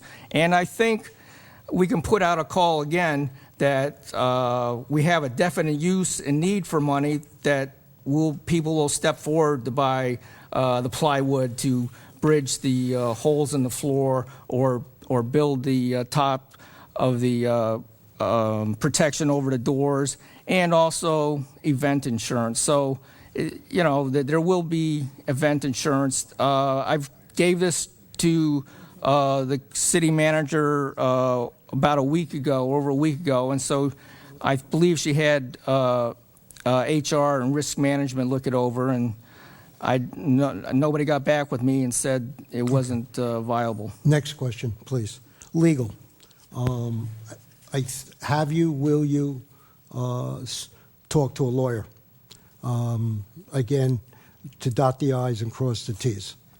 Well, I can if there's we do have a couple lawyers who have, like Jesse Feldman and Jeffrey Fromnecht, who have already done some help with Save Boynton High, but I don't know, what part of legal are you concerned with? Well, my concern is, one, as I said, the insurance. Number 2, legally, the do's and don'ts to do it on a volunteer basis. And 3, I think a lawyer has to do is dot the I and cross the T regarding the involvement or not involvement of the city because of potential cost. Well, this is still a month away, and we're going to be working closely with the city, so there's the comfort level there that HR and risk management and whomever the city manager wants to will look over, and I guess the city attorney, and say, we got a little concern here, and we'll fix it. Okay, thank you. Let me start off by saying I think your intentions are well meant, Commissioner Fitzpatrick. However, I can tell you that our facilities director has told us that this building is a hazardous building, a hazardous facility. As mayor, there's no way in good conscience I could let residents of this city go into a hazardous situation. There's no way I could allow that. And questions, I'll tell you that I would ask our city attorney to contact our insurance carrier for the city. I doubt that they would even cover those people going into that facility, but he can check that out. And even if you had the people sign a waiver, that waiver will not stand up in court.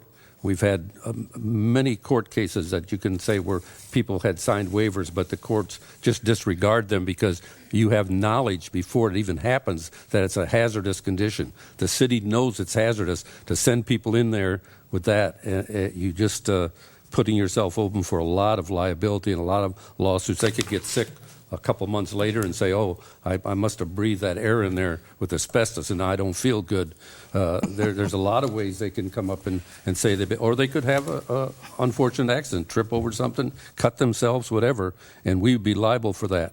So, and secondly, we have a professional man that's looking at the building. We gave him permission for the next 4 months to go in there and look at that building and come back and tell us what they can do to save it. Why we would throw another group in, and while he's in the process of doing that, why we're jumping in with another group, I can't understand that. So I just, there's no way that I'm going to send my residents into that hazardous area and get somebody hurt. So I can't support this. Let's go and then come back to you because you're right, Vice Mayor. To the lawyer. Jim, is this something, liability, even though liability insurance policy has been taken out, that those are not foolproof or ironclad? Depends on the circumstances. Sometimes they are not enforceable, depending on the circumstances. But, you know, those all turn on very specific facts, which we've not looked into at all. I see on the list of tools, I see ladders, and that concerns me a little bit. To the chair, to Commissioner, what would the ladders be used for? If there's if we have a good set of people who have construction skills, I've figured out a way to take down the exterior after added AC units and using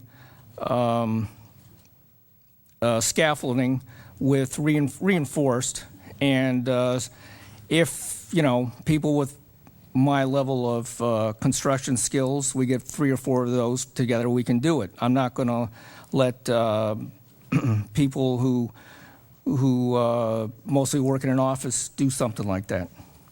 I wish we had another 1,000 Mike Fitzpatricks in the city, because, Mike, your passion for projects and to get, when you really believe in something, is second to none, and you should be commended for that part of it.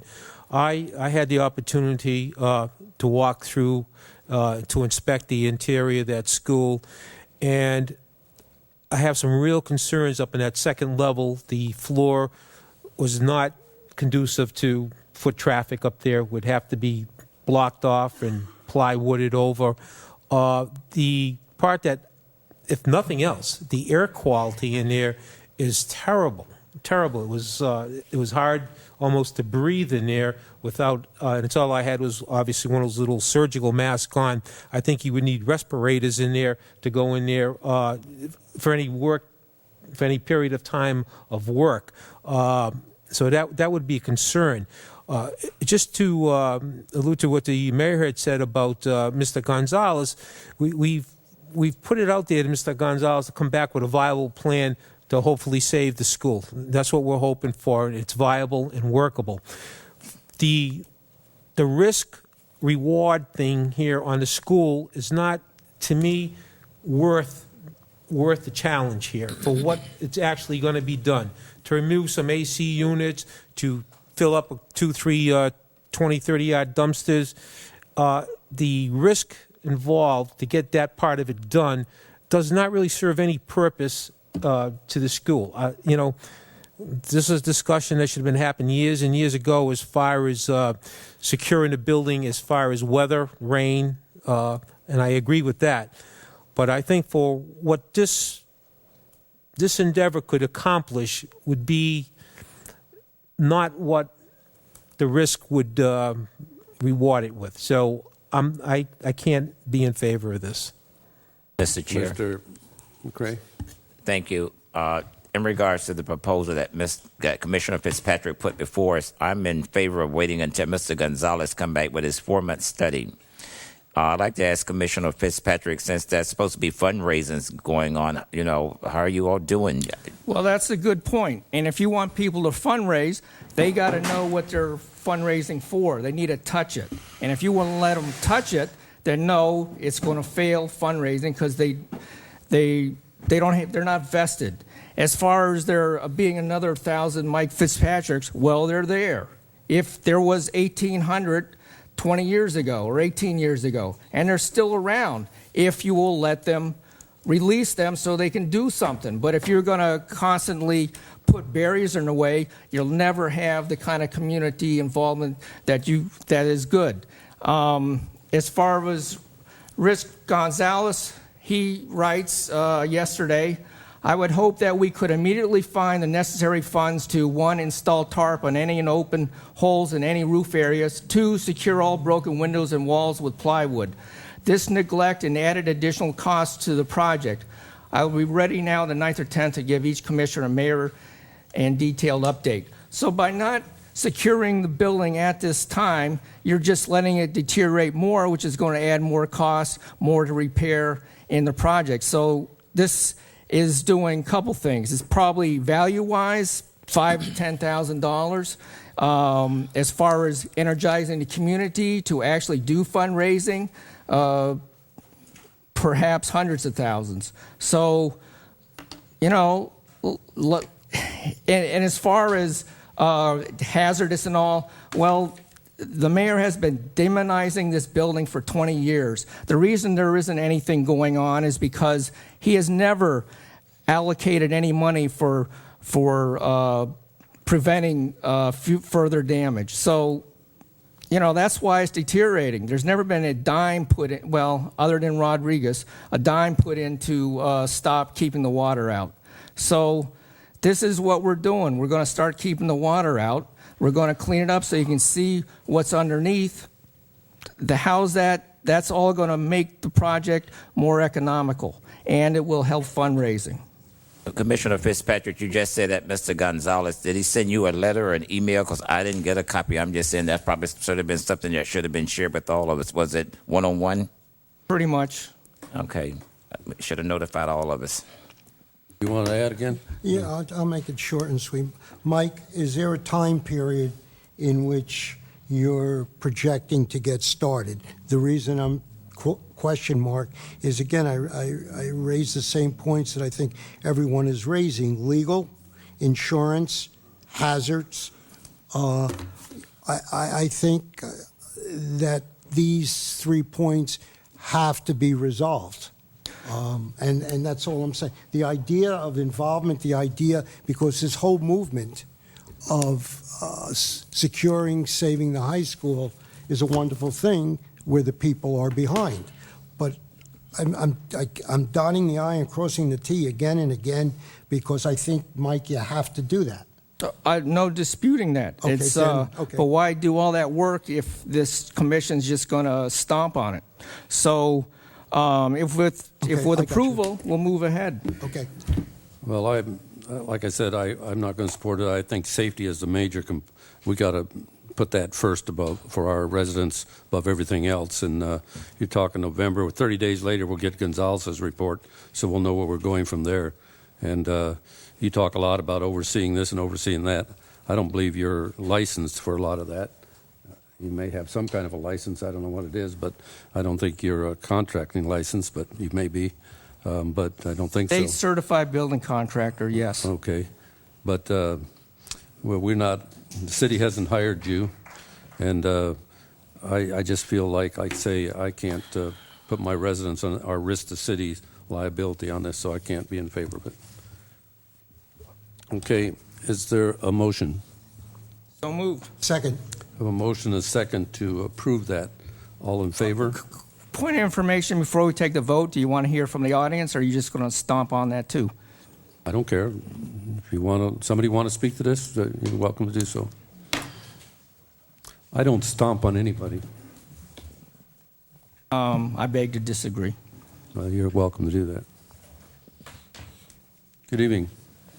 Hi, my name is Cindy Nye, and I live at 8601 Green Cay, West Palm Beach. I have a question. I grew up in Boynton Beach, and I attended both schools. So has there been asbestos added to the school since the 60s? I'm asking because I really don't understand. I mean, I'm 58 years old. I'm still here. So all those years, the 6 years I spent there, haven't killed me from asbestos. I also grew up in a house that had asbestos flooring. My mom was a really good cleaner, I guess. But my point is, I understand the structural parts that you say might be dangerous. However, how is the little asbestos left over going to be harmful? It's not the only harmful thing in the building. Our facility director gave us a list of hazards there. I understand. There's a lot of discussion about the asbestos, so I'm honestly asking because I don't. There still is asbestos in the building, and we get warnings. Anytime we do something now, we're required to remove asbestos anytime we do construction. Okay, well, I understand a lot of it's been removed. Is this true or no? I don't know some of it may, but I know there's still asbestos there. Okay, well, I'm glad you've never been affected, and it's great. No, That's great. Mr. Some Mayor? people have, though. Yeah. Mr. Mayor, just a point of information. Like I said, I had recently gone into the interior of the building, and I can tell you and I don't know what's the airborne things are floating around there, but I can tell you the air quality is terrible in there, making it very difficult to breathe. And I can tell you, I don't know about the asbestos, but I can tell you I visually saw a lot of mold. So I'll just take it for what it's worth. I can tell you that many Navy personnel had to work around asbestos, and many of them weren't affected till some years after they even got out of the Navy, and they died from it. Well, I haven't been in elementary school for 50 years. So, I mean, I don't see that the asbestos is such a really big deal. I think it's kind of made to sound like it is. I don't know. I'm willing to go in there. I mean, I don't have any issues.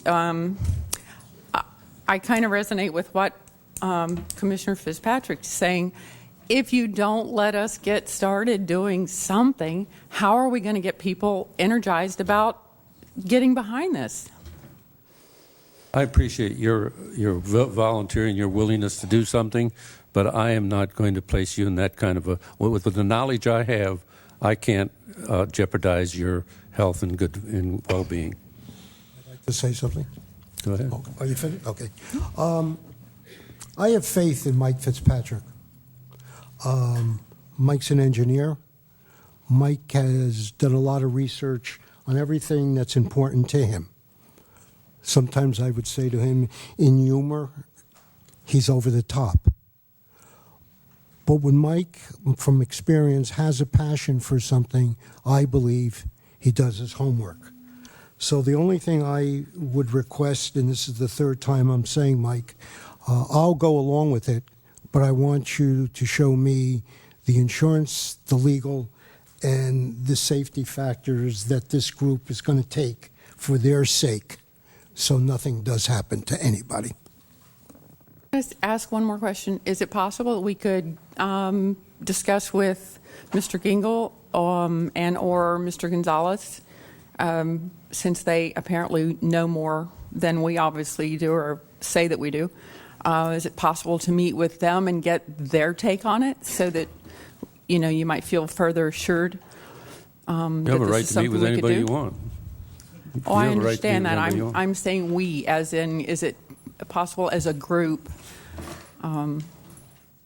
that we could get some information to bring forth to you Mr. Gonzalez has been given the permission to look at the high school and bring back to us his proposal, what he wants to do. You're more than willing to talk with him and work with him, see where if he wants your help, he'll let you know. Okay, so if he okays it, then you're okay with us going in there? No, I don't want. I want to hear from him.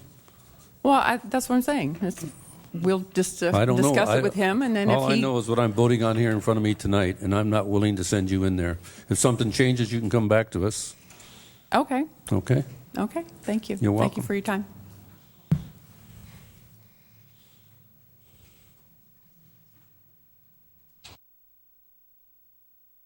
Good evening. Good evening. Nice to see you all again. It takes Need your name and address. Debbie Lytle, 1700 Southwest 14th Avenue Thank you. in Boynton Beach. Thank you. It takes passion and energy to get people involved in city activities, and I think Mike is a great leader in that. I think the city talks a lot about partnership and community service, and when there is a group of people that come forward, it is a little disheartening to see a bunch of frowns on your faces and eyes closed.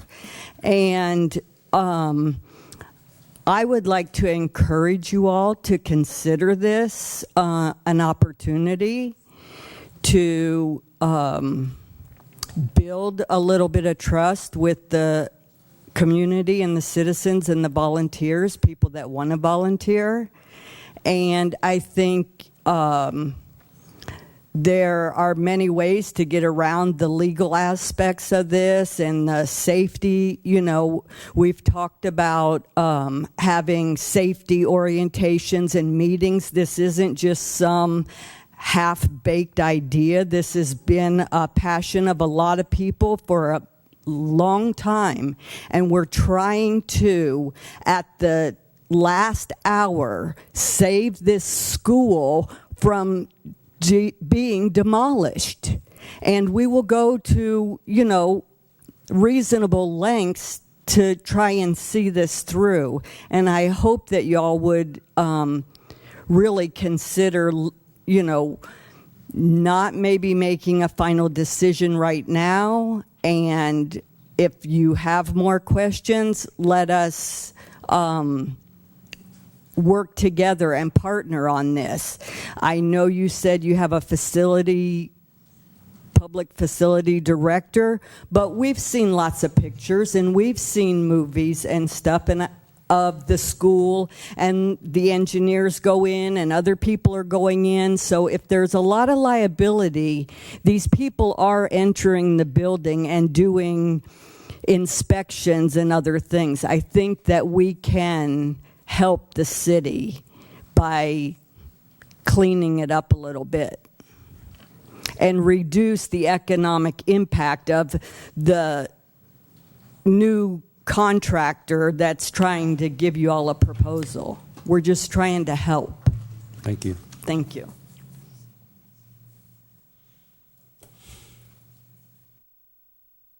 Michelin Manny, 1001 Coral Court, Treasure Island, Boynton. I put some nails into the children's park some years ago. I wasn't particularly adept at hammers, but I showed up with my own, and I don't remember getting my fingers hurt or anybody else getting their fingers hurt. I'm also quite sure that under Mike Fitzpatrick's direction, the volunteers will be both mindful and responsible. I encourage the city to support this. It seems a progressive movement in Boynton Beach. And as to asbestos, I'm from Quebec. We have a deep experience with asbestos. It hurts. It's a terrible thing. But Also, as a realtor, I have to address lead paint, and I lived in one of Boynton's historical house, the old Murray House, which I'm sure had asbestos siding. And I always say, if you're going to work with it, wear a mask, wear long sleeves. And I'm quite certain that there are some charitable organizations like Faith Farm or Goodwill who could provide long sleeve shirts, and other people could donate gloves and masks. So that's my story today, and I'm sticking by it. Thank you.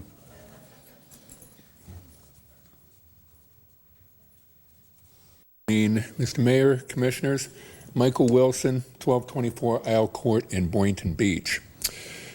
I would be one of, if this, at this point, does go forward, one of several crew leaders. My experience is with a major electric utility for many, many years. I'm certified by the state of Florida in construction technology, construction object programs, conservation, hazmat materials, the list goes on and on. The one key thing here is safety first. Whether you're on a job site or in your backyard, the first thing I was taught many years ago with Florida Power and Light is this, through OSHA classes.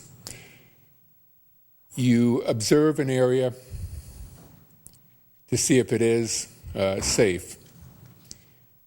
If it is safe for yourself and those involved, then you go forward. If it is not, and I'm not just saying if the area, if flooring, structural is not safe. I'm talking, are your ladders safe? Are your tools safe? Every job site I've ever been on, we have always done a safety heads up. This is the job site. This is the situation. These are the tools. Check your tools. Check it once, check it twice. There are several of us that are safety educated. OSHA standards. This is not something that was put together with residents that want to help out. Sure, a lot of people do, but there are a lot of people from construction, from contractors, from attorneys, et cetera, involved in this. Now, I agree, before anything goes forward, maybe some of the legalities need to be cleared up. Correct? I think we're all on the same page on that. One question I would have, and as I said, I personally am willing to put myself forward in this volunteer position. I think I am qualified. I can provide the state certification and qualifications if the city would need that or if they would like that. And I know there are some involved in this that can show licenses, etc. The thought on this site being a hazmat area.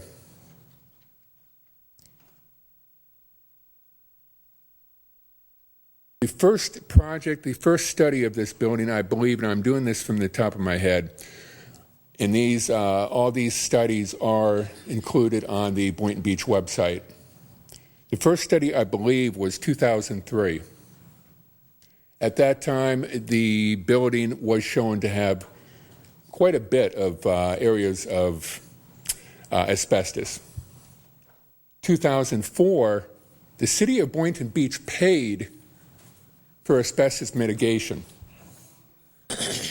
Now, from what I've looked at, from what I've read on the Boynton Beach site, the only areas of asbestos are indeed the top of the roof on the outside, the exterior, and some insulation and a crawl space around piping.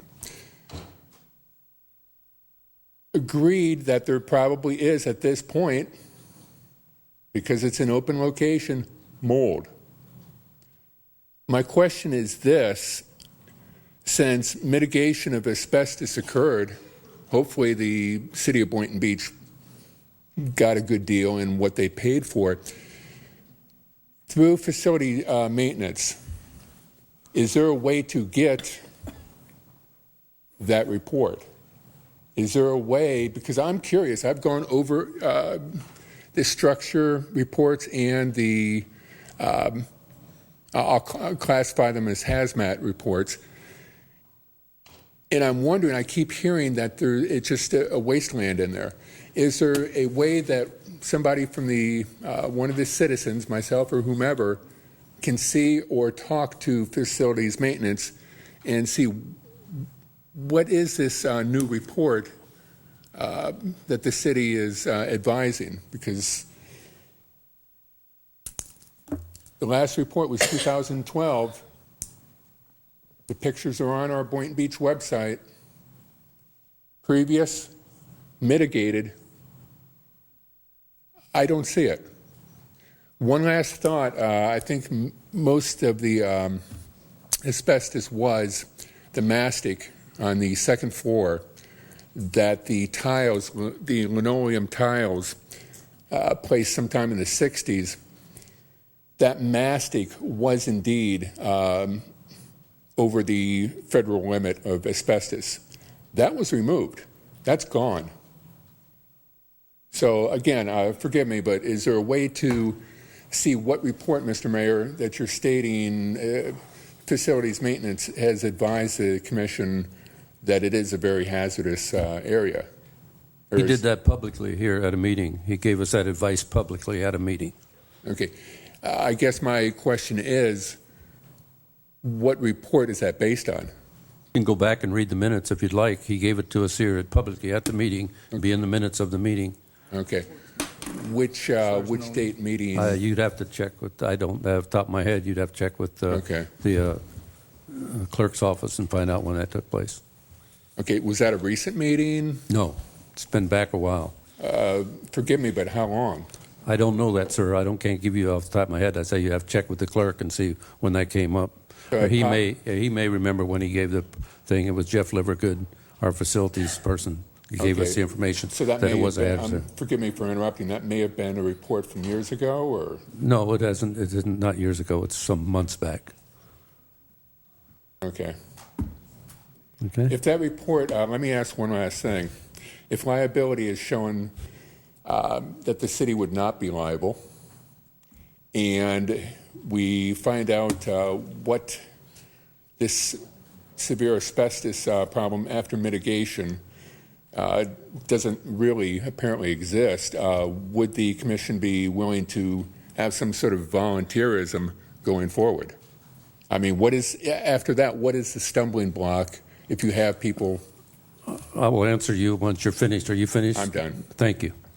Okay, let me get back. I'll just wind this up for you one more time.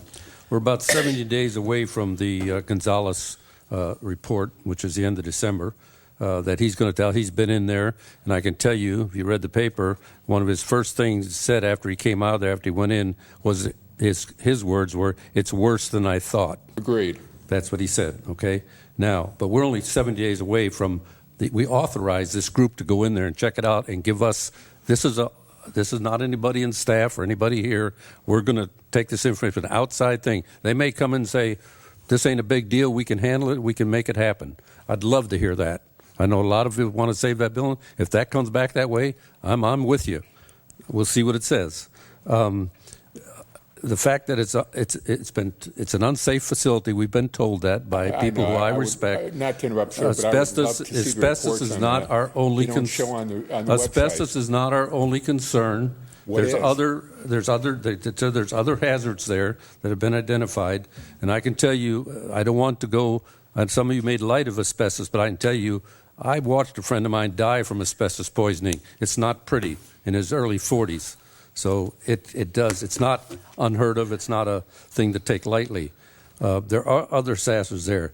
Again, one of my primary duties is the safety of the residents. I know you're all volunteers. You're all anxious to help. I appreciate that. But it's up to me to make sure that you're safe in this city.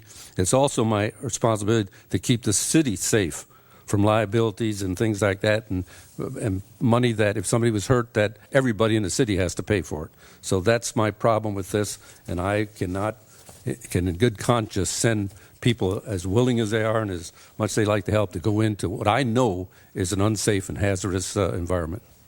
That's all I'm at. Thank you, Mr. Mayor. I would love to know the same as well, because quite honestly, the documents on the Boynton Beach website. Jeff Livergood is our facilities director. You can talk to him. Thank you, sir. We do have a motion and a second. Mr. Mayor? Yes. Thank you. I'd like to make one final comment. When I voted, for this high school, I voted for a 4-month extension. I voted to wait until I get the report back from Mr. Gonzalez, and that's the way I'm going to have to vote tonight. I'm still waiting on the report from Mr. Gonzalez. Commissioner Fitzpatrick said that he got something, but I didn't get it, and I'm trying to find out why would he receive something if the whole commission did not receive it. So I don't know what's going on, but I wish I'd have got the same thing that he received. Okay, I believe the motion is to approve the volunteer cleanup. Is that correct, Mr. Maker? Yes. Okay, and there was a second, right? All in favor? Aye. Yes. All opposed? Nay. No. So the motion fails 3-2.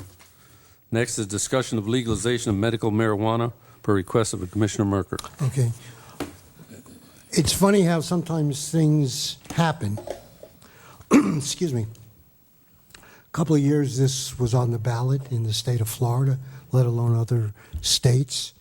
And it failed in Florida because of a 60% majority versus the norm of a 50% majority. I personally believe in the legalization of medical marijuana. Why? In my family, we have doctors I've spoken to. I've had the privilege of speaking recently. His name is Michael Jackson in Tallahassee. He's the vice president and CEO of the Florida Pharmaceutical Association. One of the subject matters we discussed also was it's called the Compassionate Medical Cannabis Act of 2014.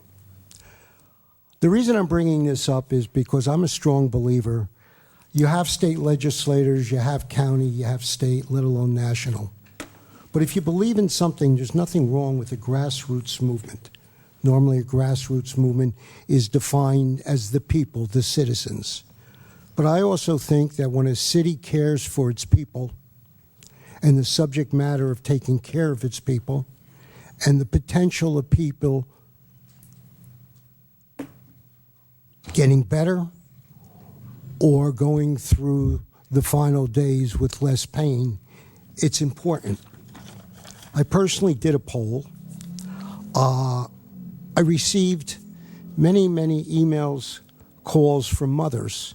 It was very touching. The cancer issue, epilepsy. All of these mothers hoping and praying that there's some way that their children can get better or not suffer the pain that they go through. I'm bringing this up before the City Commission because Mr. Jackson believes that this subject matter will be on the 2016 ballot. And all I'm saying to my fellow commissioners and mayor is that Boynton Beach is the third largest city in Palm Beach County and growing. That we claim to be leaders. We claim to look into the future. The future is taking care of its people. So I very strongly, and the word is resolution, not ordinance, resolution, in which if we pass it, it goes to the state, it goes to the legislators, and they'll know what the third largest city in Palm Beach County thinks of helping its people. Let me just make sure I finished all my points. As I said, I've spoken to doctors, pharmacists. I'm not talking at this point because I think you have to discuss the main issue first.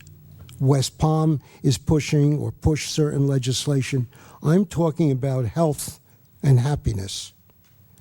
And I would like that our city step up to the plate for the coming election year and say we support helping and caring for people and we vote on it, and we send it out to the state, and hopefully our legislators will catch on, back it, and realize that an important city in Palm Beach County cares for its people. Vice Mayor. Ms. Mayor, if you allow me the privilege to have a mother here, Mrs. Diaz, would you like to come up to the podium and speak? Please give your name and address.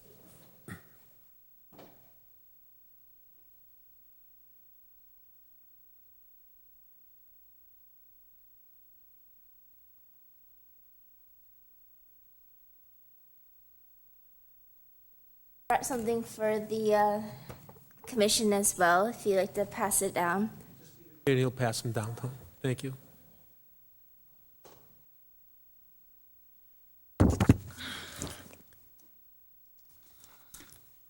My name is Stephanie Diaz, and I live at 1124 Northwest 8th Court. Men and women of the commission in City of Boynton Beach. My daughter, my father, my son, and myself, we all have epilepsy. It's kind of our family tradition. I brought a picture of my children. My daughter has been diagnosed with 3 separate forms of Dravet syndrome, and my son and I have been tested for these forms of Dravet syndrome as well. It is suspected that all 3 of us have the same primary form, which is known as CACNA1A, which is familial hemiplegic migraine. Dravet syndrome is a spectrum disorder ranging from mild to severe. My daughter's symptoms were fairly mild, but the 3 disorders combined make hers very severe and catastrophic. This year alone, 50,000 people in the United States will die from epilepsy and related causes. This year alone, there have already been approximately 41,875 deaths. Approximately 12,563 of them have been children. In this past month alone, 2 of these warriors in Florida who have lost their fight with epilepsy have been young children who have been under the age of 10. Both of them died unexpectedly, and both had regular forms of epilepsy, which had the rough patches. But one of them, J.T. Ramey, had 2 weeks seizure-free before he died. And then in the middle of the night, he passed away unexpectedly from a condition called sudden unexplained death in epilepsy. He may have had a seizure, or it could have been a number of other things, but his death was due to having epilepsy. About a week later, a little girl also died from SUDEP. JT's memorial will be held in Jacksonville on October 30th, so that members of the epilepsy community can attend. We never met these families, but we are very close to both of them because we know them very well through our network that we are very active with. These children had regular epilepsy, not genetic epilepsy, and they died. They could have lived to be in their 70s or 80s or longer. My daughter is having constant seizures. She has 3 to 7 second absent seizures with 5 to 10 second breaks between her seizures, and then has another 3 to 7 second seizure and another short break, and then another seizure. 24 hours a day, 7 days a week, 365 days a year. And she has tonic-clonic seizures, complex partial, simple partial, and gelastic seizures on top of those. Just the short absent seizures alone add up to between 120 to over 400 seizures per hour.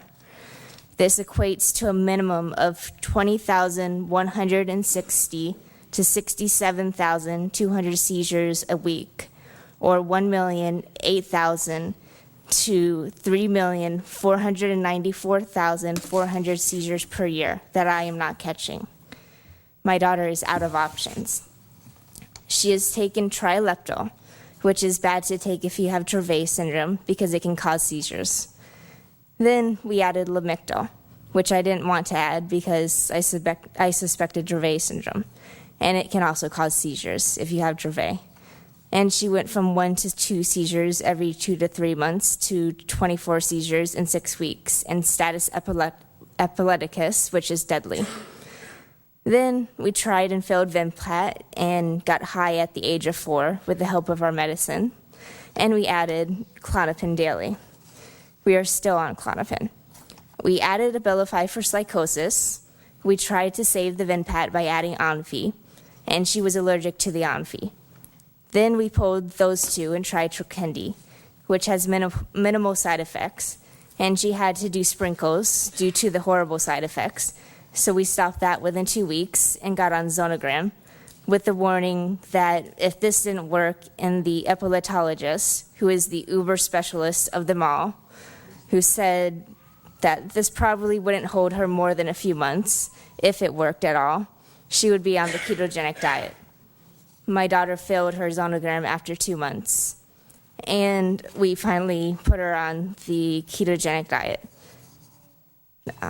in July of 2015.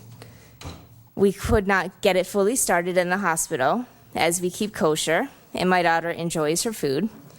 And the TV dinners they serve in the hospital weren't her cup of tea. So at home it's been a little easier. But we had to reinvent this medical diet because we cannot do a normal ketogenic diet since we keep kosher. Even on this diet, my daughter still has constant seizures. She violently attacks my son and myself and my parents. She doesn't mean to do this and is very emotional and distraught afterwards. She is having complex partial seizures when she is doing this. It is very dangerous when we are driving in the car and she is violently attacking her brother and I. There's nothing that I can do. She has failed all of the conventional medications that she can take. She can't take certain medications because while they're acceptable for Dravet patients, they cause rage, and she has rage. I can't give her this medicine. I can't pour gasoline on the fire. But I could put foam on it.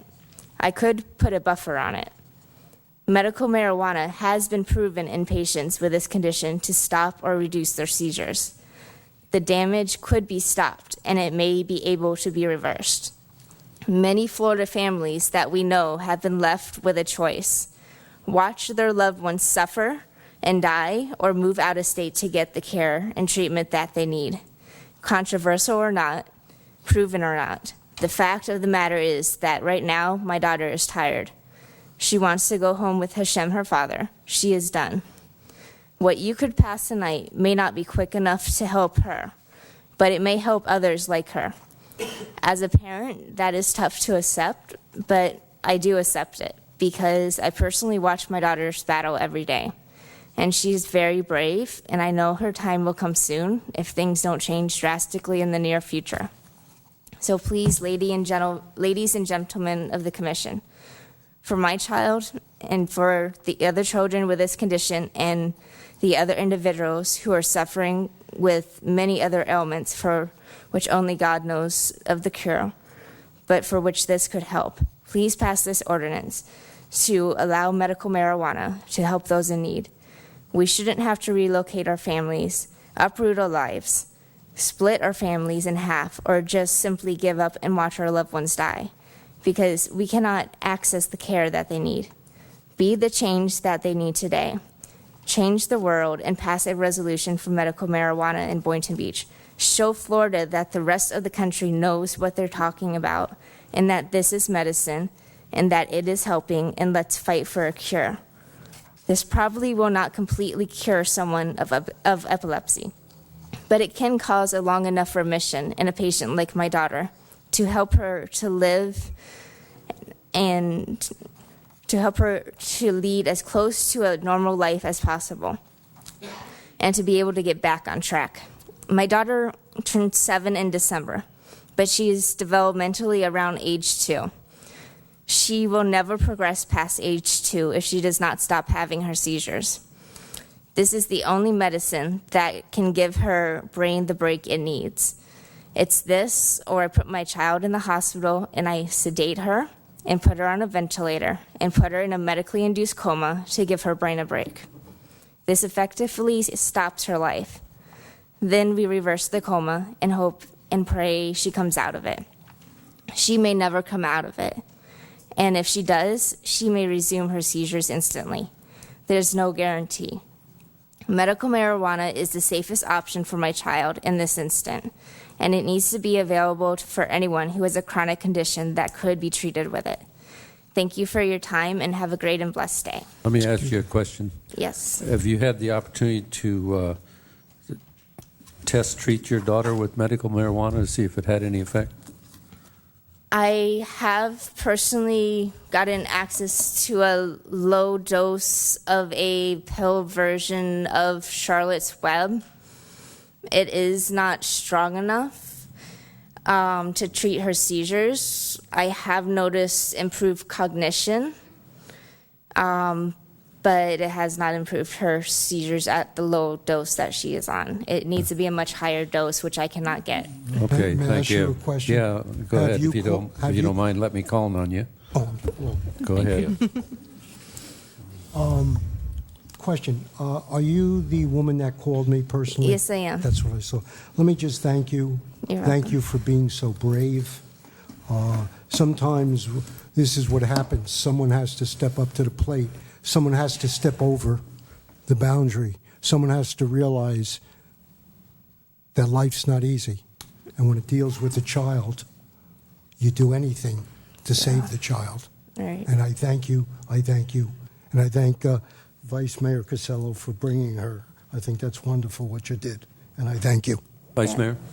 Yeah, so we had the conversation a little earlier, and I appreciate you sharing your story with. And I told you where I stand. I am. And I for, do appreciate and respect your decision. Yeah, and I am, and I'll go on record here tonight that I am for medical marijuana.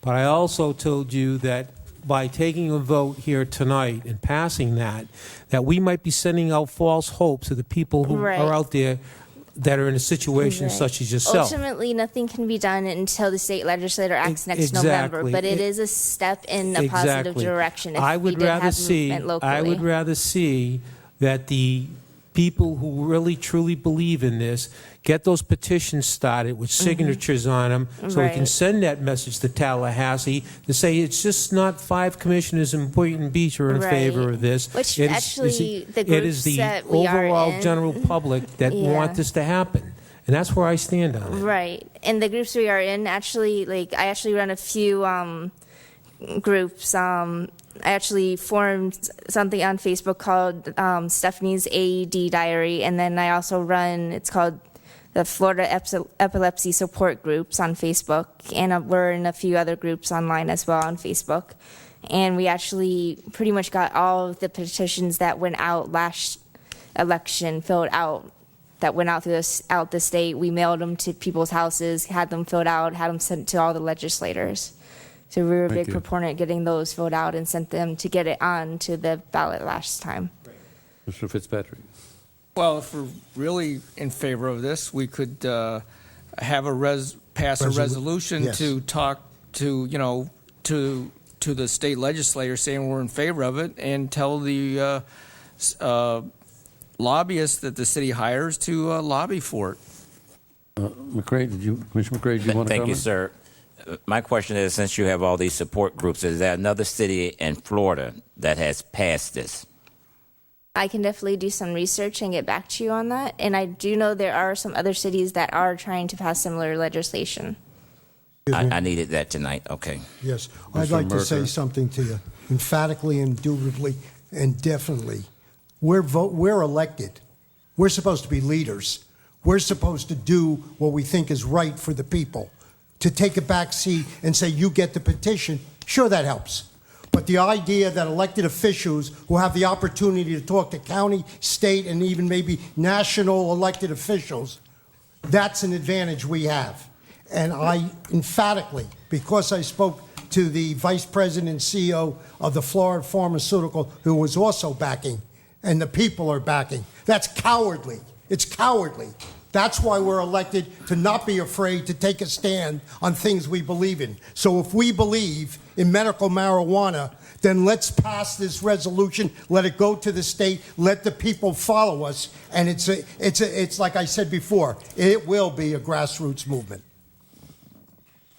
I don't know why you're screaming at us That's about right. being cowards. We haven't That's made a right. motion yet. Point of order. City Attorney, Questions of I have a denial. couple of questions here.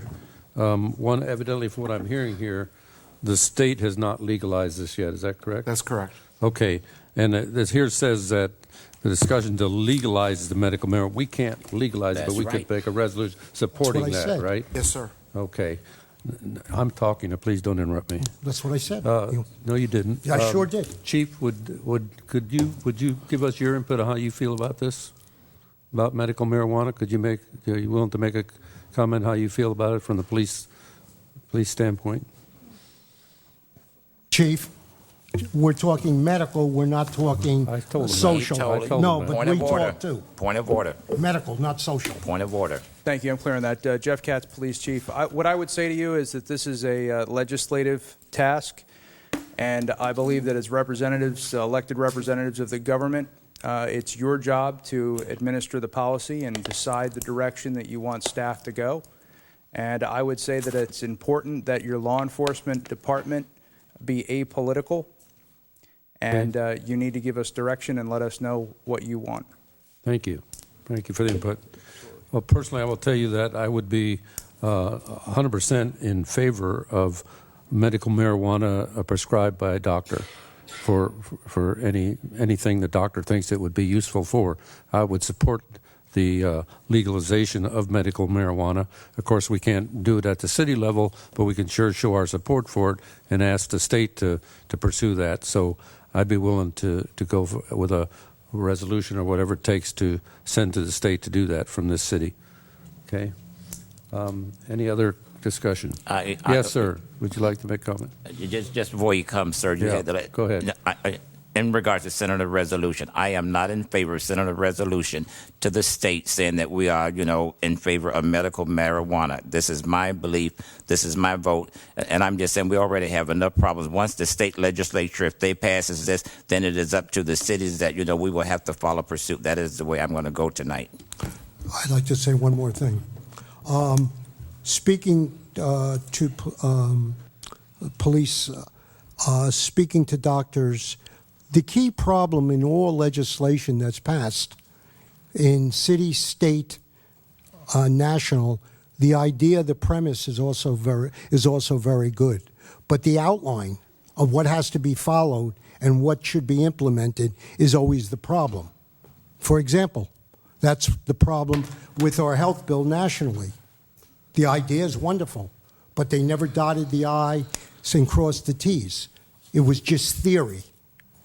A theory has to become fact, and the way you make it a fact is the initial pushing of it and then making sure that it's enforced properly.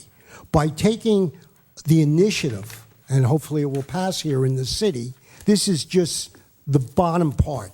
The legislators will step up to the plate, hopefully speak to us, we'll speak to them, and it just carries. It's a bubbling effect, where then time, we've done the grassroots, we've done the outline, we've done the beginning, and the time it's passed in 2016, we can all look in the mirror and say kudos to all ourselves. Yes, sir.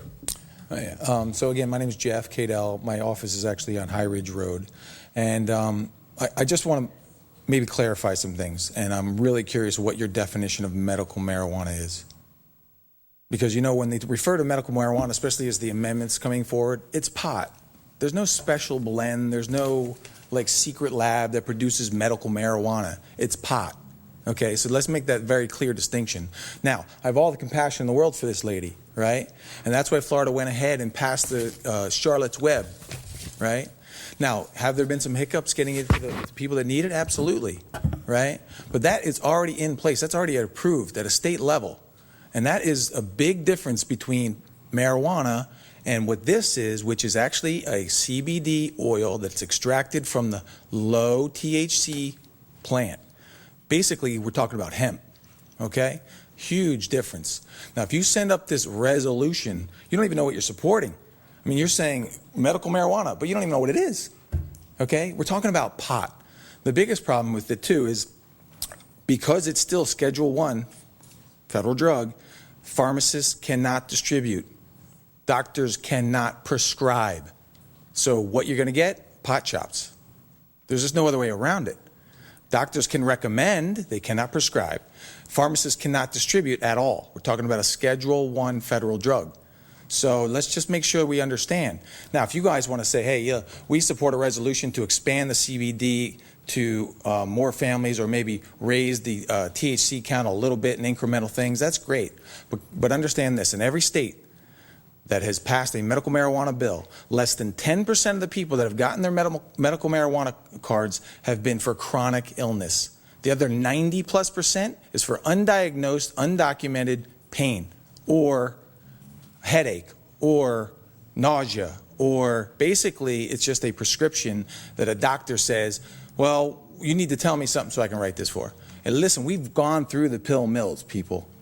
You need to tell me that these unscrupulous doctors aren't waiting in the wings for something like this? This is exactly what's going to happen. It's happened in every other state that's been involved with it, unless it's a very highly regulated system, monitored by the state, limited distribution through state facilities, which is exactly what the current Charlotte's Web is in place to do. So you have what you need. What you should be arguing for and pushing for is that it gets opened up to the people. So for whatever reason, be it the marijuana proponents, be it the legislative issues that have come up, the hurdles that you always have to go through to get something from practice, from idea to practice, that's what you should be pushing for. Make sure the Charlotte Web thing gets available, right? You're not going to see any resistance from the people that understand drug and alcohol abuse on the Charlotte's Web part. This is a compassion bill, and I get that. And I think that, yes, we need to get this available to people like this lady here, right? But again, that is a very distinct difference. We're talking about basically a hemp plant. They extract the CBD, the non-euphoric part, in a low dose, and it comes in an oil. You cannot sit here and tell me that medical marijuana, which by definition in every other state, and the one that was proposed last time, is one going to be proposed again here, is just pot. It's all it is, okay? There's no medical purpose to it other than basically hijacking your nervous system. So I just want to make sure you guys understand that when you're passing this resolution, it's about, right? When you say medical marijuana, understand the definition is currently laid out in the state. I happen to totally agree with you, except for one thing. Mm-hmm. And actually, I said it, only you said it in a more, call it, professional way than I did. The bottom line is, by starting early, by the people, by the cities, by the counties, by the states, by the national government, know you're for something, you're giving yourself now time to define it. When I spoke to this gentleman from Tallahassee, he said what you said. The problem is that the control is everything. It's liquor too. We still have problems with liquor. It's anything. So I totally 101% agree with you. But the premise, the idea, the goodness to help people is the essential.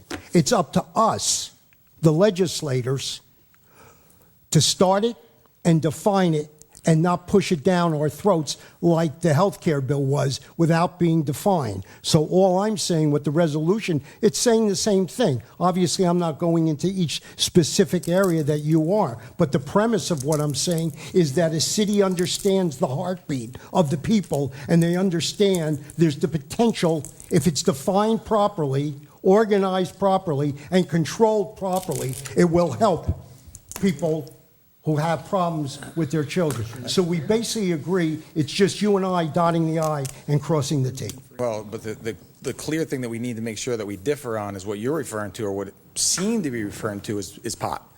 And what she needs, what her kids need, Right. is just the CBD oil. You used the word pot, I Okay. didn't. Well, I understand, but medical marijuana, as is currently laid out, and the amendment was shot down, and the one that's coming around is just pot. All right? Thank you. And you just got to understand. It's also your responsibility to understand that if you push for legalization for medical marijuana, you got to also appreciate the risks involved. And so you're worried about our young people. Every state that this has been passed in, youth use has gone up at least 5%. How many things in our history, in our medical and scientific history, started as a negative and all of a sudden became... I have no objection to them So we're saying extracting the certain same things thing. from the plant. What I I'm agree. saying is those marijuana is raw. We're on the same page. All right, we're Just not going make to sure debate. you're Thank clear you. in your No, we're not. resolution. Thank you We're for your agreeing. input. Yeah.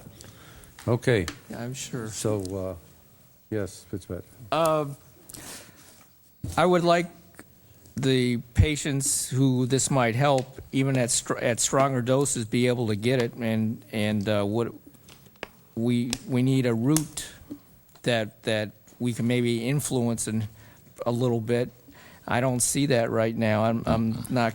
I don't understand the full issues that have been raised. Like, yes, is there a possibility that the Charlotte Webb kind of stuff can be amped up enough so it actually provides some relief for her daughter? I don't. Those are questions I don't have an answer for.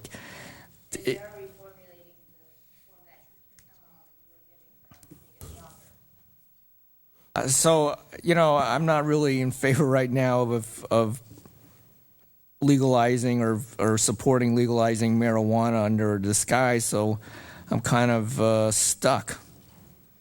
Well, I think if somebody wants to do some more, I'm not going to do the research, but if somebody wants to do some more research to push out a resolution, a route that a direction, because right now I don't see a clear direction. If somebody wants to show where there's a clear direction on how we can,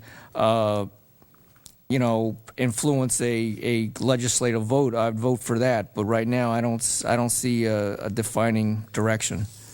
I think this was the first discussion. I'd like it to be brought back on the table. That's why you have workshop sessions. That's why you have discussions among ourselves, let alone discussions among the people. Vice Mayor? Oh.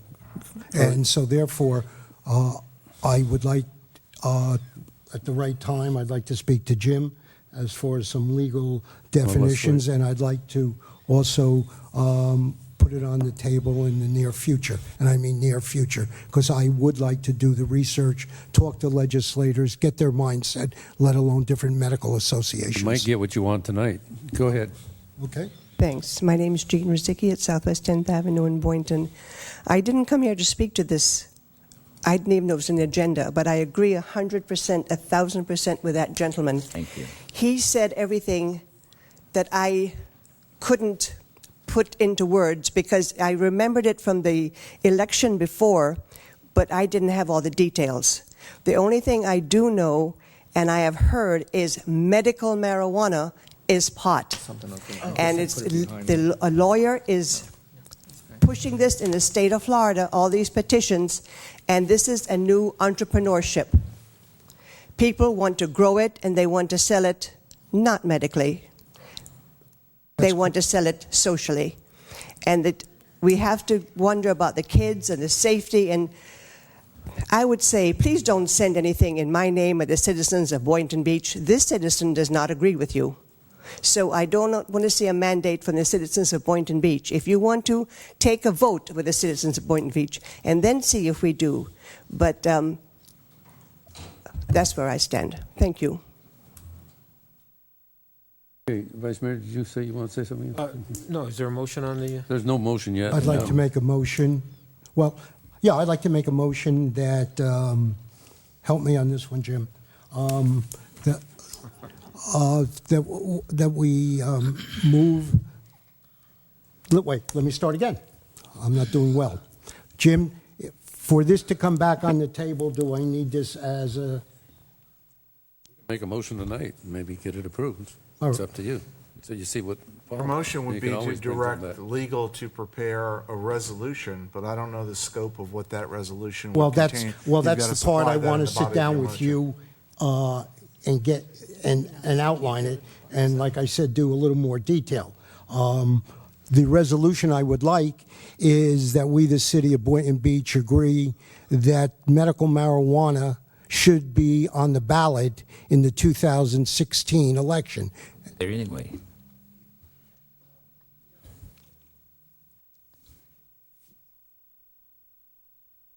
Yes. That you put it on the 2016? Well, for the I want statewide? us that we pass a resolution that will go to the state. In other words, what I'm saying, I'm not doing well now. What I'm saying is if we believe the American medical marijuana can help people, then we have to create a resolution showing other cities in the state that we believe in it and we back it and we feel that it could help people. The details of it, Jim, this is where I'm not doing a good job at all, is the fact where I need your help on how to present it. A resolution urging the state legislature to essentially put back on the same ballot question or something like that that failed the last time around. Okay, then I make a motion that on we should have on the 2016 ballot that we, the city of Boynton Beach, support this resolution that you know how we think in favor of medical marijuana. There's a second to that motion. A motion dies for lack of a second. I think maybe what might be another alternative method would be if we would send correspondence to the legislator from this commission, maybe a letter saying we would like them to take a look at medical marijuana and how it's designed. I forgot the letters you said that you're already getting. It's a low dose of something. I can't remember what those letters were. Yeah, if they could look at that and see if there's other ways to maybe increase that dosage for people who need it. But I would also say that we're interested in having it only be put out by doctors' prescription. Yes, there could be unscrupulous doctors that will put out, but that's another issue we'd have to go after. But for the kids or even adults that need that, I wouldn't mind. I would encourage the legislator to take this issue up and see what they come up with. I have another point. We're going up to Tallahassee in January.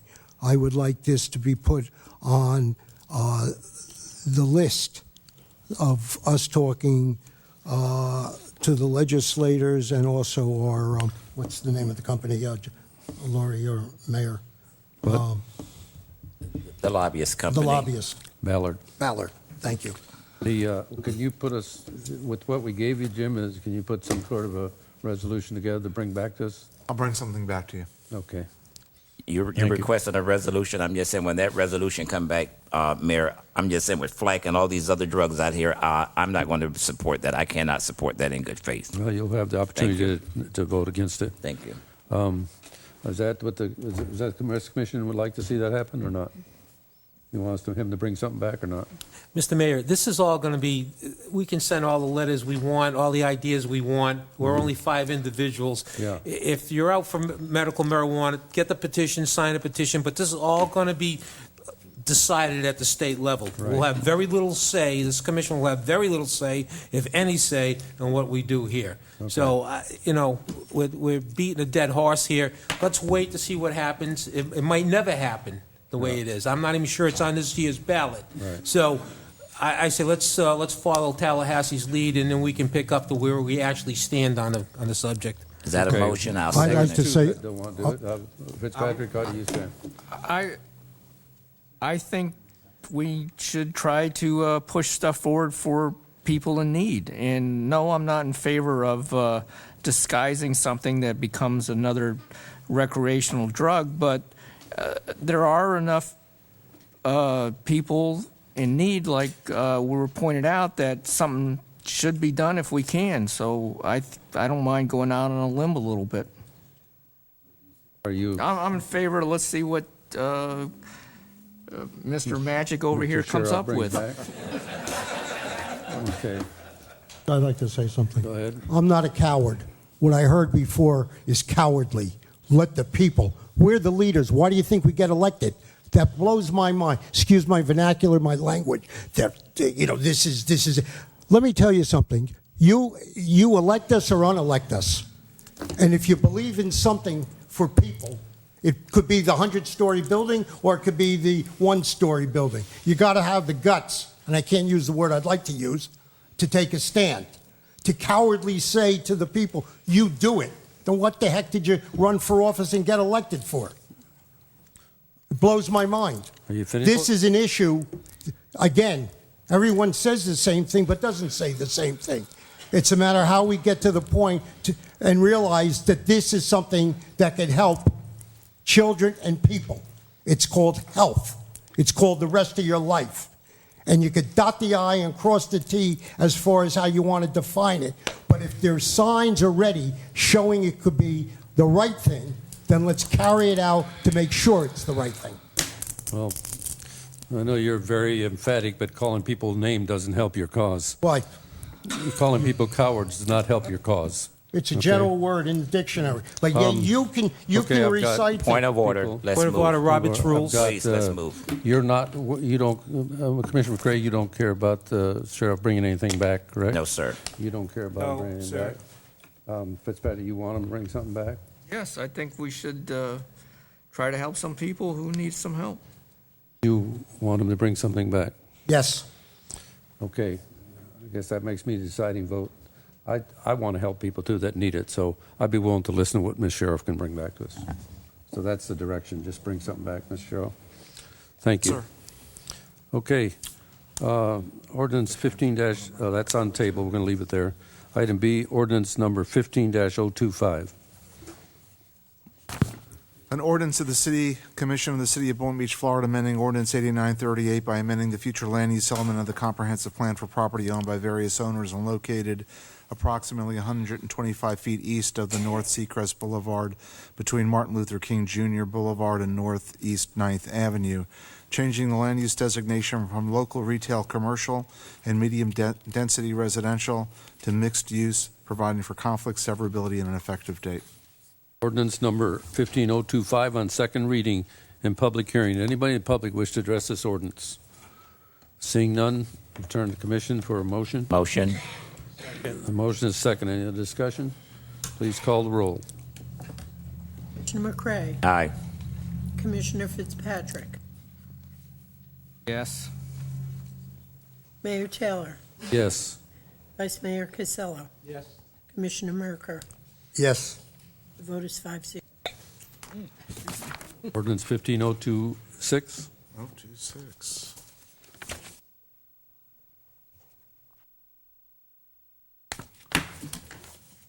Sorry, Jim.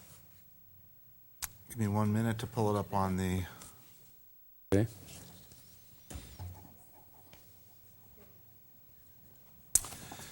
An ordinance of the City of Boynton Beach, Florida regarding the application of the Boynton Beach Community Redevelopment Agency amending the official zoning map to rezone a parcel of land located approximately 125 feet east from North Seacrest Boulevard between Martin Luther King Jr. Boulevard and Northeast 9th Avenue as more fully described herein from neighborhood, commercial district, and single-family and two-family residential to mixed-use low-intensity to district MUL2, providing for conflict severability and an effective date.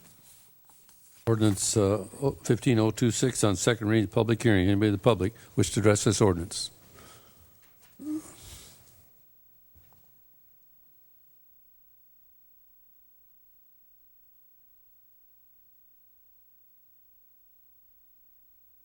Good evening, Commissioners. My name is Tom Carney, and I'm here on behalf of Hudson Holdings, who could not be here this evening because they are out of the area. I'm really just requesting that, and as the public notice went out again, it still contained the language and the legal description of the Hudson Holding properties. I understand at the last meeting it was thought to be taken. It was taken out as it was discussed. But I want to invite for your consideration to re-include that language for several reasons. First of all, it was publicly noticed, and once you go out and publicly notice a piece of property for rezoning, a property, by the way, that's part of the comprehensive plan, because the comprehensive plan is expecting this property to be upzoned. It's part of the CRA's plan for this property to be upzoned.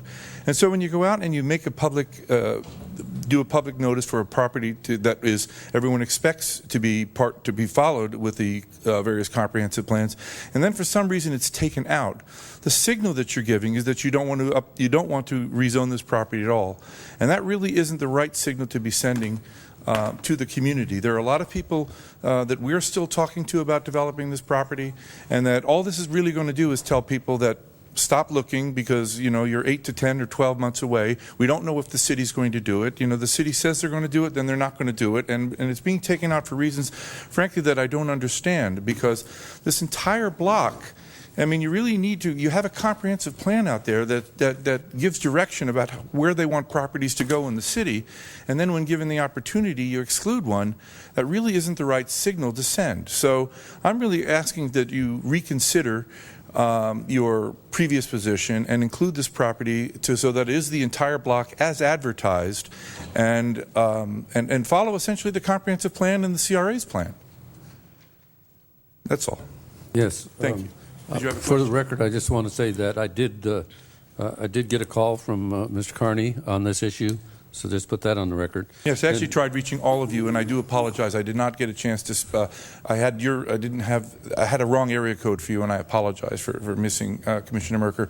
And I left a message for the Vice Mayor, but I did speak with the other. And I did return your call. Did you? I'm sorry. I missed.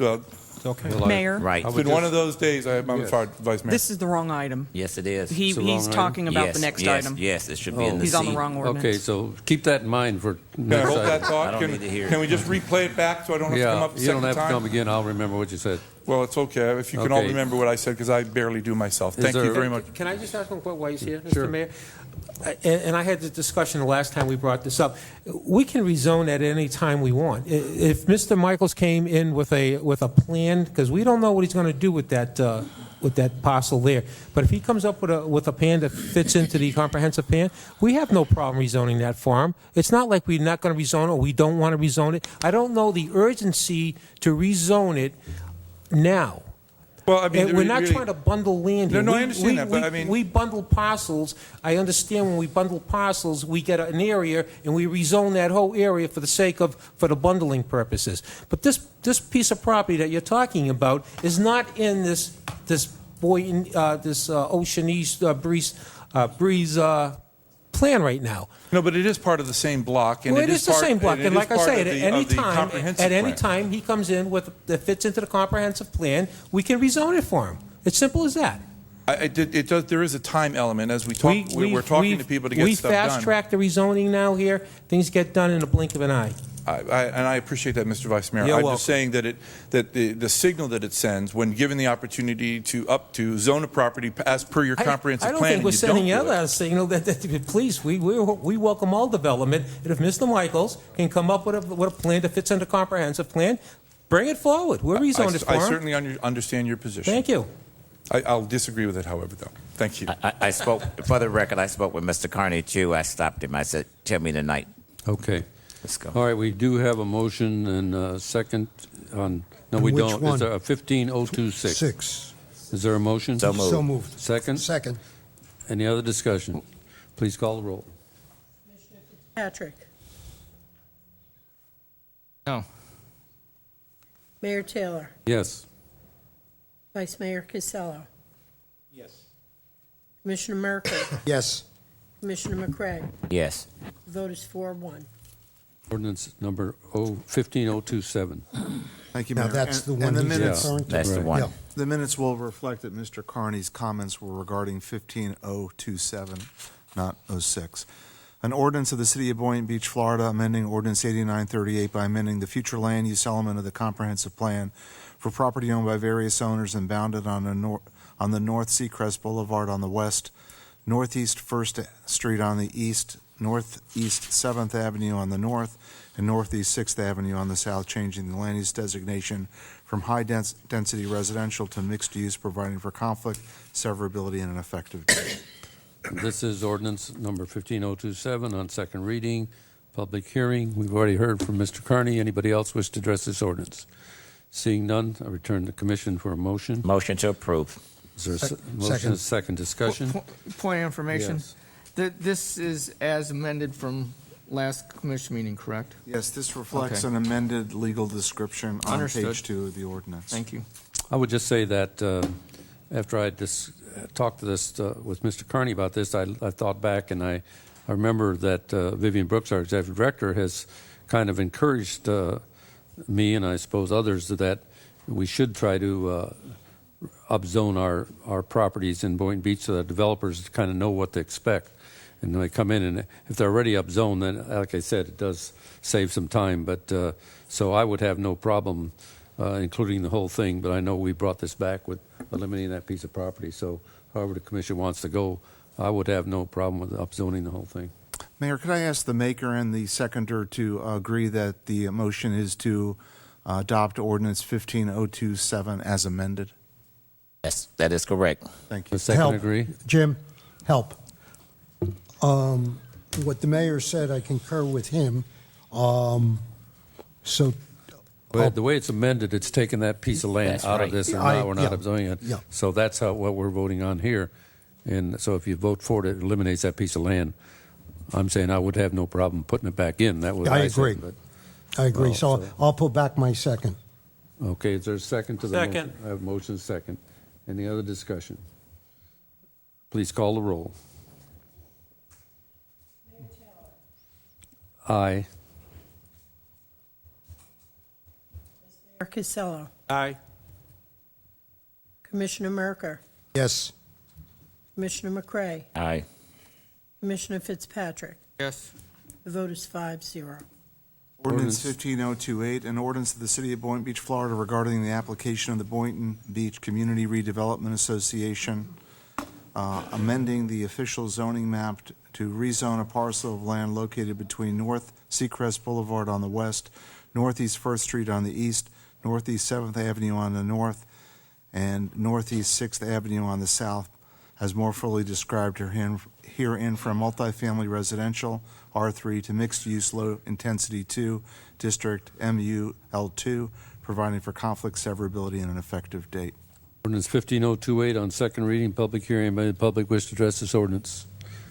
Hearing none, is there a motion? So move. Second? Second. Second. Any other discussion? Please call the roll. Yes. Merker. Yes. Commissioner McCray. Aye. Commissioner Fitzpatrick. Yes. Mayor Taylor. Yes. The vote is 5-0. Okay, pursuant to section 286.011, parentheses 8, Florida statutes, Attorney Sheriff is requesting a private attorney-client session of the City Commission to discuss pending litigation in the following case: Dennis Glandez and Marla Glandez, his wife, plaintiffs versus City of Boynton Beach. Second. The motion is second. I think we just have to agree to do it. That's all. Yeah. When do you want to do that? Next commission meeting, if you could do it Prior before. to the next commission meeting. How long do you think we'll need? 45 minutes. Okay, you want to meet at 5:30? 5 o'clock. Huh?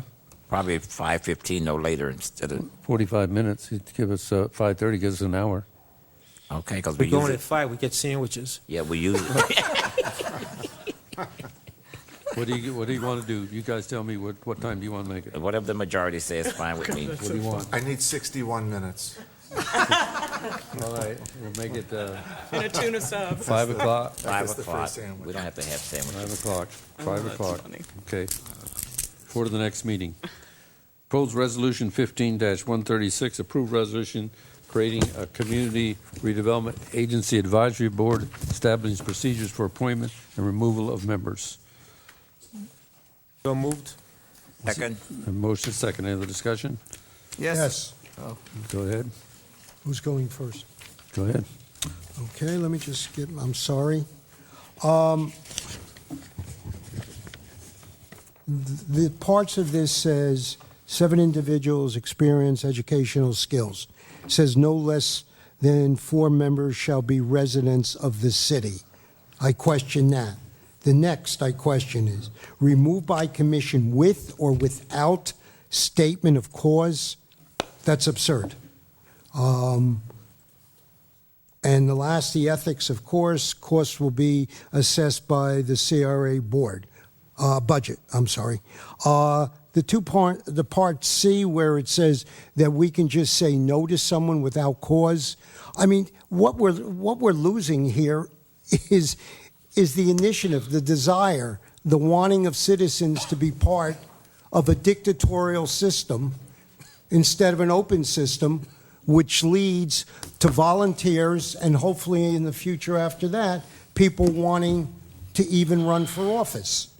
I believe what we originally were supposed to have on the budget, dealing with an independent CRA board, is encouragement. It's to say there are a lot of people out there who have brains, who have time and energy to help the city that they live in.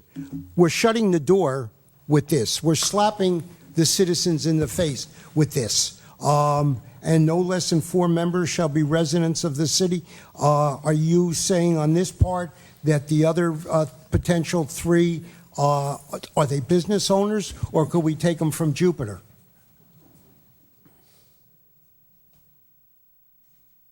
So part B and C, I question, and 3, the idea, once again, I reiterate, we just slapped the citizens of Boynton Beach in the face.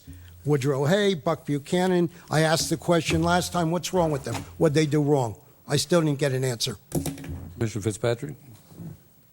I have a problem with the not having all 7 members from the city of Boynton, so I can't support it if that stays in there, where you could have 3 from other places. Why do that? I don't understand it at all. I drafted that language. In some respects, it tracks the statute regarding who CRA members could be. As long as you own a business or you're the officer or director of a business that is within the jurisdiction of the city and the CRA, which is coterminous under the statute, you don't have to be a resident of the city.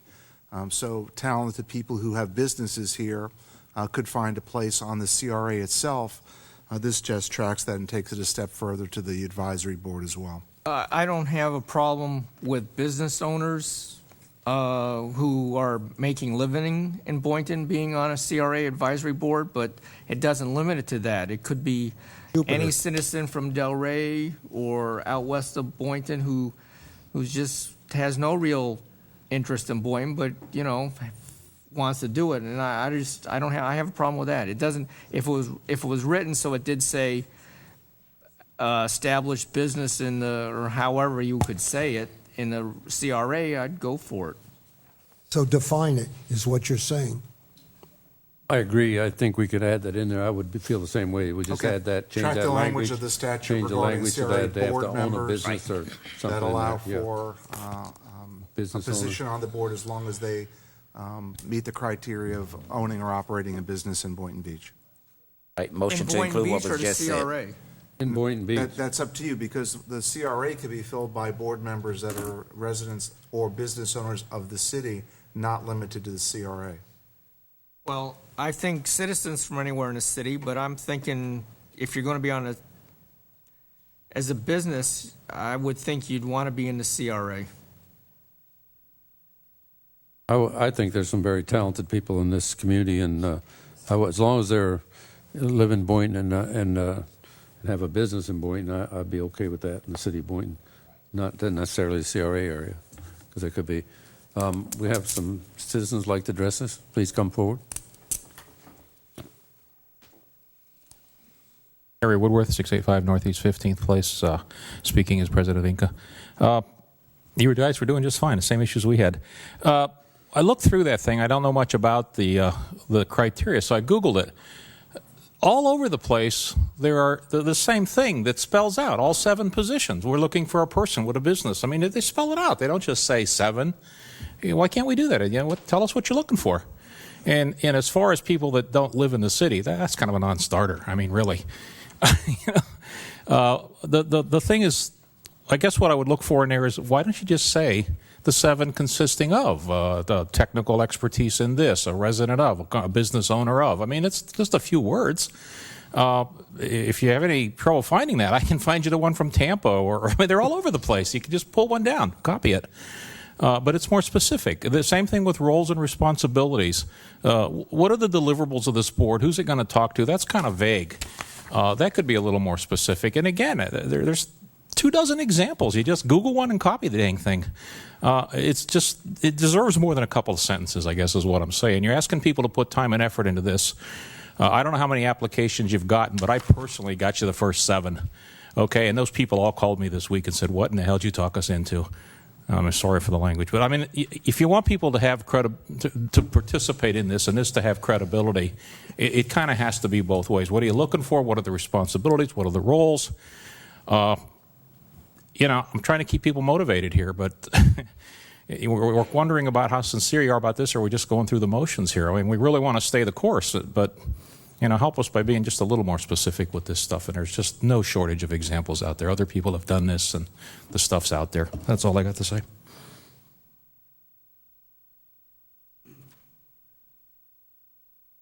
Buck Buchanan, 807 Ocean Inlet Drive. And I'd like to read a letter into the record, please.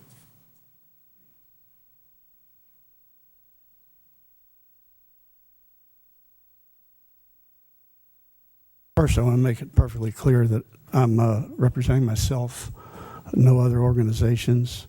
And to truly emphasize that, I resigned from the board of directors of the Chamber of Commerce today.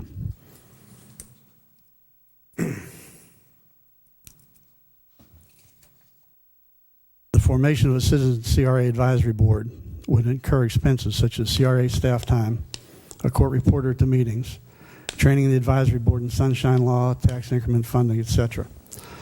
To justify these costs, it is necessary to determine how effective the advisory board would be in working with the commission.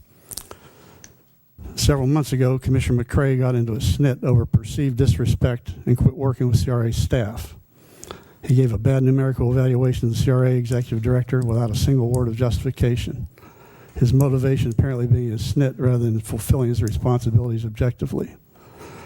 In order to justify his action to remove the citizen positions from the CRA board, which was based on another snit, he made delusional comments about the residents of District 2 being in favor of it, even though more than a dozen had just addressed the commission to the contrary.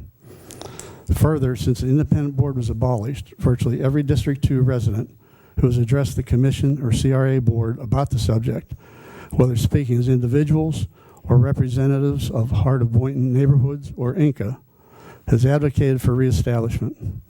Commissioner McCray has ignored the will of his constituents, clearly demonstrated he represents only himself. Vice Mayor Casella recently stated that CRA board appointments are political. They don't have to be. The two citizen positions recently abolished were initially filled by people who scored the highest in an objective process.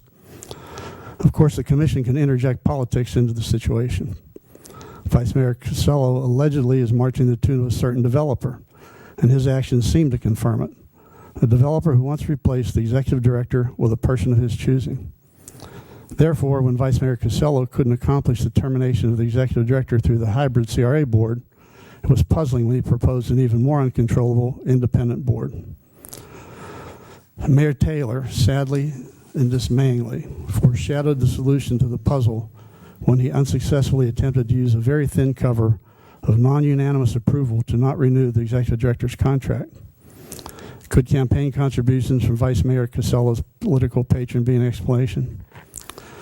Mayor Taylor used an even thinner cover when the independent board proposal was changed to eliminating the two citizen positions. He stated he would concur with the will of the commission, when in fact both Commissioner Merker, absent because of a religious holiday, and Commissioner Fitzpatrick were against the proposal. Then Mayor Taylor used the most disgraceful, insulting cover ever. The subject of this letter, the Citizen CRA Advisory Board, is that most disgraceful and insulting cover. Commissioner Casella presented the concept as proudly as though he had discovered the secret to cold fusion. Mayor Taylor grasped it like a drowning man clings to a lifeline. Against the will of the people, 3 votes, apparently fueled by political patronage and egocentricity, eliminated the citizens' positions on the CRA board. The cynical maneuvering could be a precursor to a more insidious event, the return of the Gang of 3 to the City Commission. For years, Boynton Beach has been plagued periodically with a gang of 3 essentially voting in lockstep. Different individuals have been involved in the gangs of 3, but often with negative results for the city, including the abolishment of the independent board. If this commission took advice from citizens, this letter wouldn't be necessary. You'd dismiss the will of the people like paper trash in the gutter. The citizens have already advised you to keep the citizens' positions on the CRA board and then establish an independent board. Therefore, it is useless and a waste of money to set up this disgraceful and insulting citizens' advisory board. A fluff advisory board does not begin to replace voting positions that have real impact on the course of the CRA. A city controlled by political patronage and egocentrism is repugnant and unacceptable. The will of the people shall triumph. The political carcasses of those who deny it will litter the election landscape. Thank you.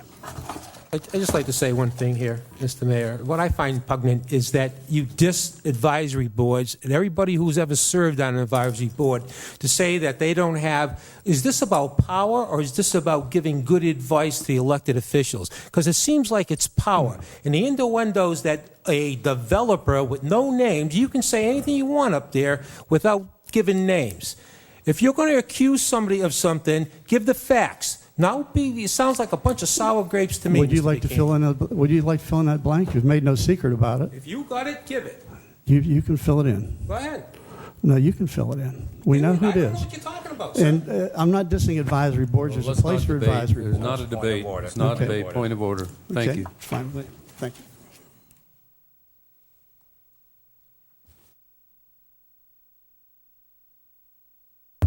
Woodrow Hay, 427 Northwest 5th Avenue, Boynton Beach. I guess I'll cancel that portion of what I was going to say because I agree with what Buck Buchanan said, 110%. So mine is more or less, I guess I'll just cancel those 3 sheets and just say give you some information for future reference that you use. I will say that it makes no sense to me to have 3 votes from District 2 and you get rid of two of them. That doesn't make much sense to me. The other thing I want to address was you keep calling yourself elected officials. And for the record, and that's part of the problem with having commissioners and CRA. If you read the statute very carefully, and I'm sure that Jim will can interpret this, in the Florida statute 163.357B, it says the members of the governing body shall be the members of the agency, but such members constitute the head of a legal entity, separate, distinct, and independent from the governing body of the county or municipality. If the governing body declares itself to be an agency which already exists, the new agency is subject to all of the responsibilities and liabilities imposed or incurred by the existing agency. Basically, all that's saying is the CRA board is an appointed board.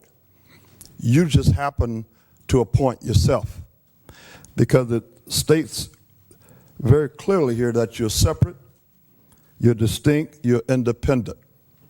So all I want you to understand is you don't have any higher responsibility than the citizens that were serving on the board.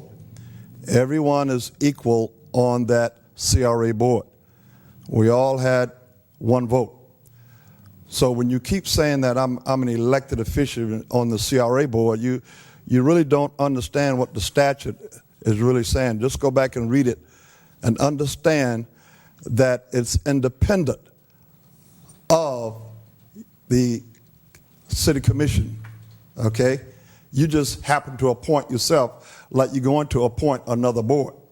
So for the records, don't keep calling yourself elected officials as you're being represented on the CRA board. According to this, it is not the case. And you're not held to any level, any higher level to the citizens of Boynton Beach than any other member just because you are an elected official. As I was serving on that board and as Buck Buchanan was serving on that board, we were held to the same level of responsibility as any other elected official that was happened to be appointed and served on that board. If that's complicated, I'll give you a copy of this that you can read it for yourself, or you can ask your own legal to interpret it for you. That is the Florida statute 163.357B. Read it and you will get a better understanding on who you really represent when you're serving on the CRA board. And prayerfully, as this new board comes in, you will make that distinction so that they will understand their position. Okay? Point of information, that's all. I'm not looking for an argument, so keep that to yourself. Thank you.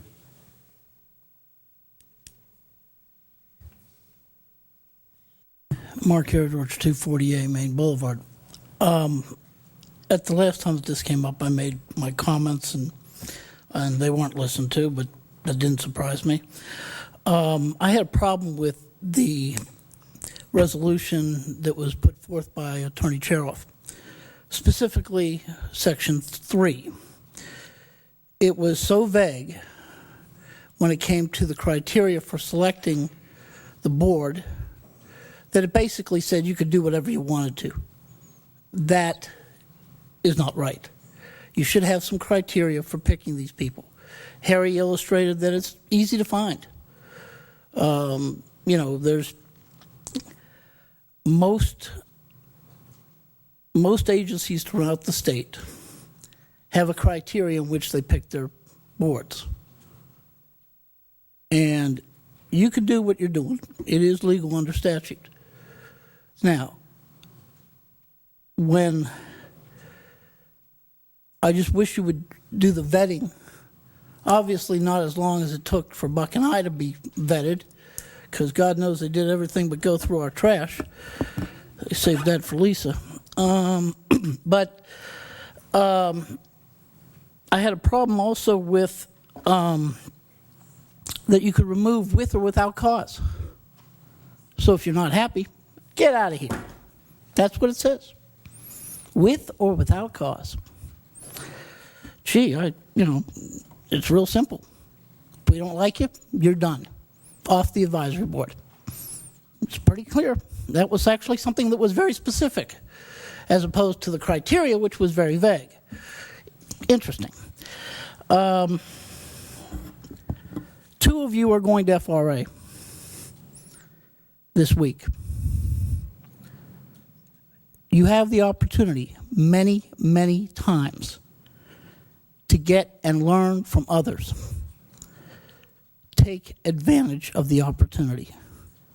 That's what you go for. That's what that expense is for, to learn.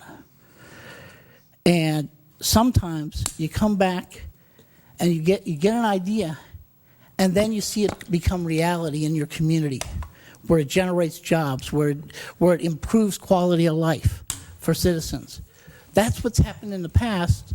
I hope you can do it again. Thank you.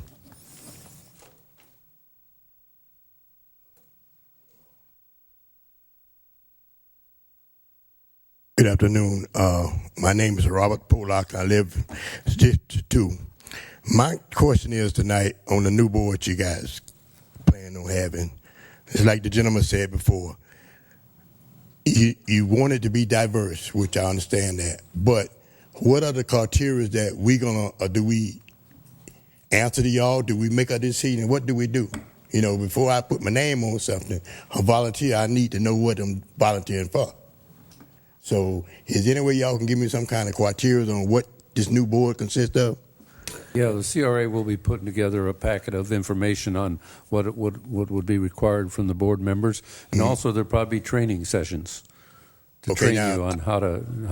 I overheard a conversation about business owners. So is only going to be business owners on the board? I don't want to limit. Well, that's what the question came to mind when I said we need specific criteria. I kind of want to be able to not put down like, I think we've got 7 positions, but I don't want to put attorney, realtor, builder, and then have somebody that doesn't hit somebody that be really qualified to be on there, but they don't happen to hit that list we made up. So I'd like to have it open where I could, if somebody comes forward that's could really be beneficial to the city and important, but we just didn't happen to put that title there, that they wouldn't be able to be chosen. I'd like to have it open enough that I could hear who's out there that wants to serve. Yeah, Rena, I say that, Mayor, because see, now you raising the bar for a lot of people that not in the business, but they have stuff elsewhere they can benefit the board. So it should be a wide open. Shouldn't it be set for the higher? No, I agree. That's what I'm saying. I'd like to have it where we can take an individual and what they're bringing to that. Right, right.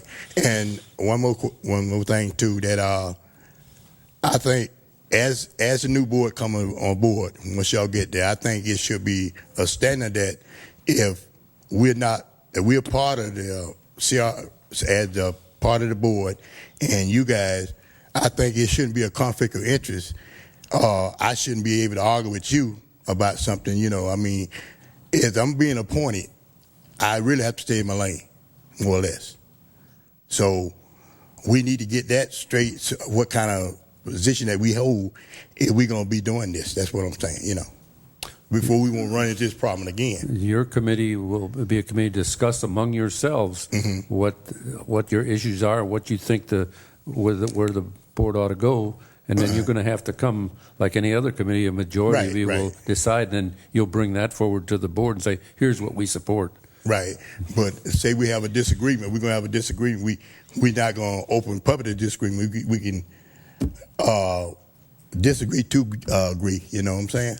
Sure. We all have to be human beings to understand that everybody can't be right. That's right. And so somebody going to have to. You got to be open. You never know where the best idea will come from. Yeah. I'd like to say something. Okay. Has everyone listened to what the 4 citizens have said? Well, let me inform you, sir. I never had the pleasure of meeting you. Yeah, you did. Yeah. At the church, St. John Church. Okay. The attire is different. I apologize. Okay. How do I say it simply to the point? This is a joke. What we had and what we could have had was a citizen board. Now we're revamping the terminology. What we could have had was 7 individuals, citizens of the city, volunteering. What you have now is 7 citizens volunteering. But guess what? What you say doesn't matter. Why? Because we're the vote. Okay. So you can give us all the wonderful information, the heart and soul that you have in a belief. But what we just created, as my favorite king, Louis XIV, did, it's no longer a benevolent dictatorship. It's a dictatorship, period. Why? Because the citizens, doesn't matter what they say. The 5 of us, I can't use the word because some of you will get mad. I'll say it. We became God. The final decision is only made by 5 people, where before, when we had or was pushing forth an individual board, we had potentially 7 wonderful, intelligent people who wanted to give their heart and soul for nothing. For nothing. But instead what we have, you're servants of us. It's pathetic. Because I was hoping, I'm going to be 70 in January. I don't expect to be here forever. Some people may. I don't need to die with the badge on my chest. What I want is that I create and help new people come into the city that will take over when they totally define me as an old man. And I will applaud the new people. Instead, Louis XIV, his last 20 years in history, is defined as a dictator, not a benevolent. This is absurd, what we're doing. No respect to the people. I just hope you understand that Commissioner Merker is speaking for himself and not for the rest of us. If he doesn't want to listen to that committee, that's his business. I intend to take your input very important. Only thing I'm saying is you can't complain unless you participate. And I'm willing to participate, but I don't want to know what participating in. That's all I'm saying. And I thank you guys for your time. It's very discouraging to hear Commissioner speak about advisory boards like this is, and it's obvious he's never spent time on an advisory board. I can tell you that the advisory boards that we have in the city are made up by volunteers and good citizens that put their time and effort to make the right decisions, and everyone that is in effect now, we listen to. And the staff listens to, and we get some great ideas from. So for a commissioner to say dictatorship, fraud, and all, it's not the direction that we should be talking. Okay, we have any other comments from the commission? No, I just want to make sure that the city attorney and I know which way we want to go with, the comments that was made. Yeah, you understand that we wanted to make it either you're a resident of Boynton Beach or you own a business in Boynton Beach, and so you're going to change that verbiage, right? I'll track the language of the statute that allows somebody that owns or operates a business within the city to be eligible for appointment. Okay, this is proposed resolution number R15-136. Is there a motion? So moved. Second. Motion second. Any other discussion? All in favor? Aye. All opposed? Opposed. Patrick? I said yes. Give it a shot. 4-1. Okay, the next one is Resolution 15-137, authorize the city attorney or designee to accept service of process on behalf of the city in the absence of the mayor, vice mayor, or any member of the city commission. I'm really glad to see this because I can tell you the process servers are going crazy at my house, saying they have come so many times. They say, you're the only city that makes you accept it. Why don't you just have somebody in the city accept it? So I'm glad to see this on there, and I certainly hope it passes. Is there a motion? So moved. Second. Motion second. Any other discussion? All in favor? Aye. All opposed? Show the motion unanimous. There's no other business to come before. Yeah, we got one. Go ahead. What? What about these? Did we get through these? 138, 139? We did those. All right. We did that on Yeah, consent. let's go. We stand adjourned.